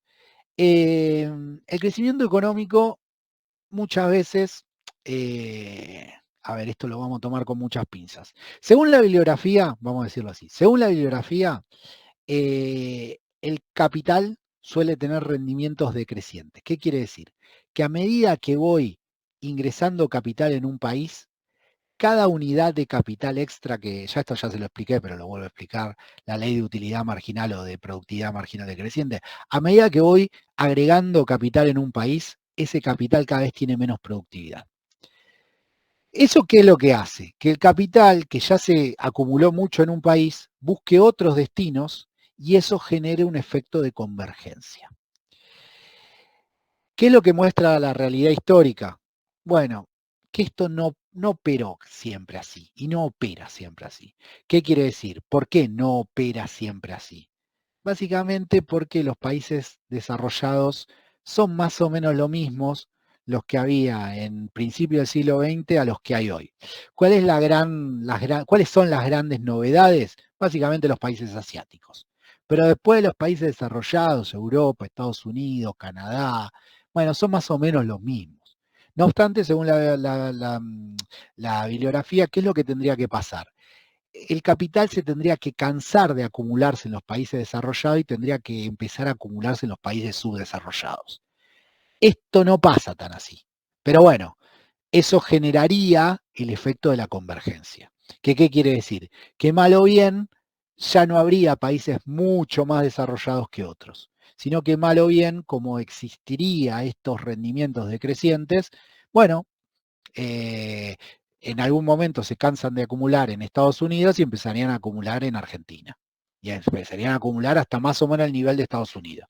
Entonces ahí se daría un efecto de convergencia. En la realidad esto no pasa tan linealmente. En la realidad hay elementos concretos que hacen que haya capitales que no se acumulen en Estados Unidos y que se acumulen en China, y que se acumulen en China y que no se acumulen en Mongolia, por ejemplo. Hay elementos concretos que hacen a la política concreta de que vayan para un lado y no vayan para el otro. Pero bueno, la bibliografía plantea la cuestión de rendimientos decrecientes y efectos de convergencia. Y por último, y con esto terminamos la clase B porque la próxima empezamos con dinero, factores de crecimiento donde puede incidir la política pública. Principalmente, inversión del extranjero. ¿Qué es lo que hace la inversión extranjera? Básicamente trae ahorros y capitales extranjeros a producir dentro del país. La política pública puede intervenir para generar un ámbito cordial y beneficioso para el capital extranjero, por ejemplo, como estamos viendo el RIGI. El tema, bueno, ahí hay que ver cuáles son los limitantes que se le pone a ese capital extranjero. Una cosa es decirle al capital extranjero, vení, haz lo que quieras y llévate lo que quieras. Otra cosa es, por ejemplo, como ha hecho en su momento China, que al capital extranjero le ponía ciertos objetivos y ciertos límites para entrar en su país a producir. Después, obviamente, la política puede generar políticas de educación. Puede generar mejores centros educativos, mejores lugares de producción científica y demás, etcétera. La política puede generar mejores condiciones de salud y nutrición. No obstante, en la realidad justamente pasa al revés. Una vez que el país crece, hay mejor salud y nutrición. No es al revés, no es como lo plantea la bibliografía, no obstante, es lo que dice la bibliografía. La bibliografía muchas veces se da de patadas con la historia. Pero bueno, según la bibliografía, si un país invierte en salud y nutrición, eso aporta al crecimiento económico. La causalidad es desde la inversión en salud y nutrición hacia el crecimiento económico. En la historia lo que se ha visto es que la causalidad es al revés. Aquellos países que han crecido han tenido mejor salud y nutrición que aquellos países que no han crecido. Pero bueno, bibliografía. Después, derechos de propiedad y estabilidad política. Esto es un punto muy importante. Básicamente, un país que no tiene derecho de propiedad ni tiene estabilidad política en el marco de una economía capitalista no crece. ¿Por qué? Porque nadie invierte en un país, nadie invierte de manera privada en un país que no tiene derecho de propiedad y no tiene estabilidad política. Distinto sería si quien invierte es el Estado, y estamos hablando de un capitalismo de Estado o, en su defecto, un sistema socialista. Pero bueno, en una economía capitalista, sin derechos de propiedad y sin estabilidad política, no hay crecimiento, básicamente porque no hay inversión de capital privado. Este punto, si se quiere, es el más discutible de todos los que venimos viendo. El libre comercio. Lo que plantea la bibliografía es que aquellos países que propician el libre comercio tienden a tener un mayor crecimiento económico. No obstante, de nuevo, volvemos, la historia muestra justamente lo contrario. Hay un libro de un coreano que nunca me olvidé, me acuerdo el nombre, Hang Jo, no sé cuánto, que se llama Patear la escalera. ¿Qué es lo que muestra el libro de Patear la escalera? Agarra este planteo de la mayoría de los libros de economía y lo compara con la historia. ¿Y qué es lo que ve?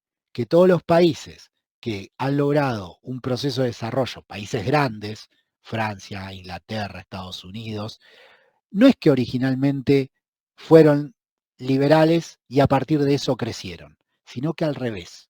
Primero fueron muy proteccionistas, crecieron y después proponían el liberalismo. El libro se llama Patear la escalera, ¿por qué? Porque hace como la fábula de aquel que subió la escalera y una vez que está arriba la patea para que nadie más suba. Básicamente. Lo Sí, que retirar la escalera, ahí lo googleé y el Kiki escritor es Airways. Ha Hong Chang. Sí, es un nombre raro, difícil, va. Todos los nombres orientales nos cuestan a los occidentales nombrarlo. Por ahí para ellos es como decir Juan Pérez, pero bueno. Básicamente, lo que dice el muchacho es que las grandes potencias lo que hicieron fue, primero, se desarrollaron por medio de políticas muy intervencionistas y después, una vez que llegaron a su nivel de desarrollo, empezaron a recomendarle al mundo el liberalismo. La historia muestra un poco eso. A ver, China no se desarrolló por el liberalismo. China ahora es el adalid del liberalismo, pero China fue altamente proteccionista. Corea tuvo un proceso bastante similar. Por lo tanto, bueno, la bibliografía dice que el libre comercio, yo le pongo un signo de dudas frente a la evidencia histórica. Y por último, la política también puede promover la investigación y el desarrollo. Obviamente que esto sí opera linealmente, básicamente aquellos países más desarrollados son aquellos países que invierten mucha plata en investigación y desarrollo. Sin investigación y desarrollo no hay crecimiento, no hay productividad. Eso, hay una charla de Steingart, Sí. que bueno, él es muy desarrollista, obviamente va a defender eso, que está muy buena. Muestra los gráficos que, según él, es lo que más correlaciona con el crecimiento. Sí, ahí de nuevo, lo que hay que ponerse a ver, porque una cosa, y esto bueno, imagino que, a ver, díganme ustedes si no se lo dijeron, pero si no se lo dijeron, se lo van a decir, que correlación no implica causalidad. Sí, justito lo acababa de poner en el chat hace un ratito. Bueno, correlación no implica causalidad. A ver, uno puede decir, los países tienen investigación y desarrollo porque son países desarrollados, o puede decir, los países se desarrollan porque invierten en investigación y desarrollo. O incluso puede haber un tercer factor que los haga correlacionar. Totalmente. Por eso se hacen los experimentos naturales. Totalmente. O cuasi naturales. Totalmente. No obstante, es cierto, hay una fuerte correlación entre investigación y desarrollo y crecimiento de productividad. Yo creo que, nada, si nos ponemos a analizar caso por caso, debe haber casos de países que invirtieron en investigación y desarrollo. El caso, si se quiere, más clásico es el de Japón, que los japoneses básicamente se metieron a copiar productos yanquis y bueno, a partir de eso terminaron siendo lo que terminaron siendo. Y otros países que primero crecieron y después empezaron a investigar, hacer investigación propia. Digamos, ahí, en esa correlación yo creo que hay desde los dos polos, hay un ida y vuelta. Pero bueno. Bueno, dudas, preguntas. La próxima vamos a empezar con dinero e inflación. ¿Dudas, preguntas, consultas? ¿Alguien? ¿Nada?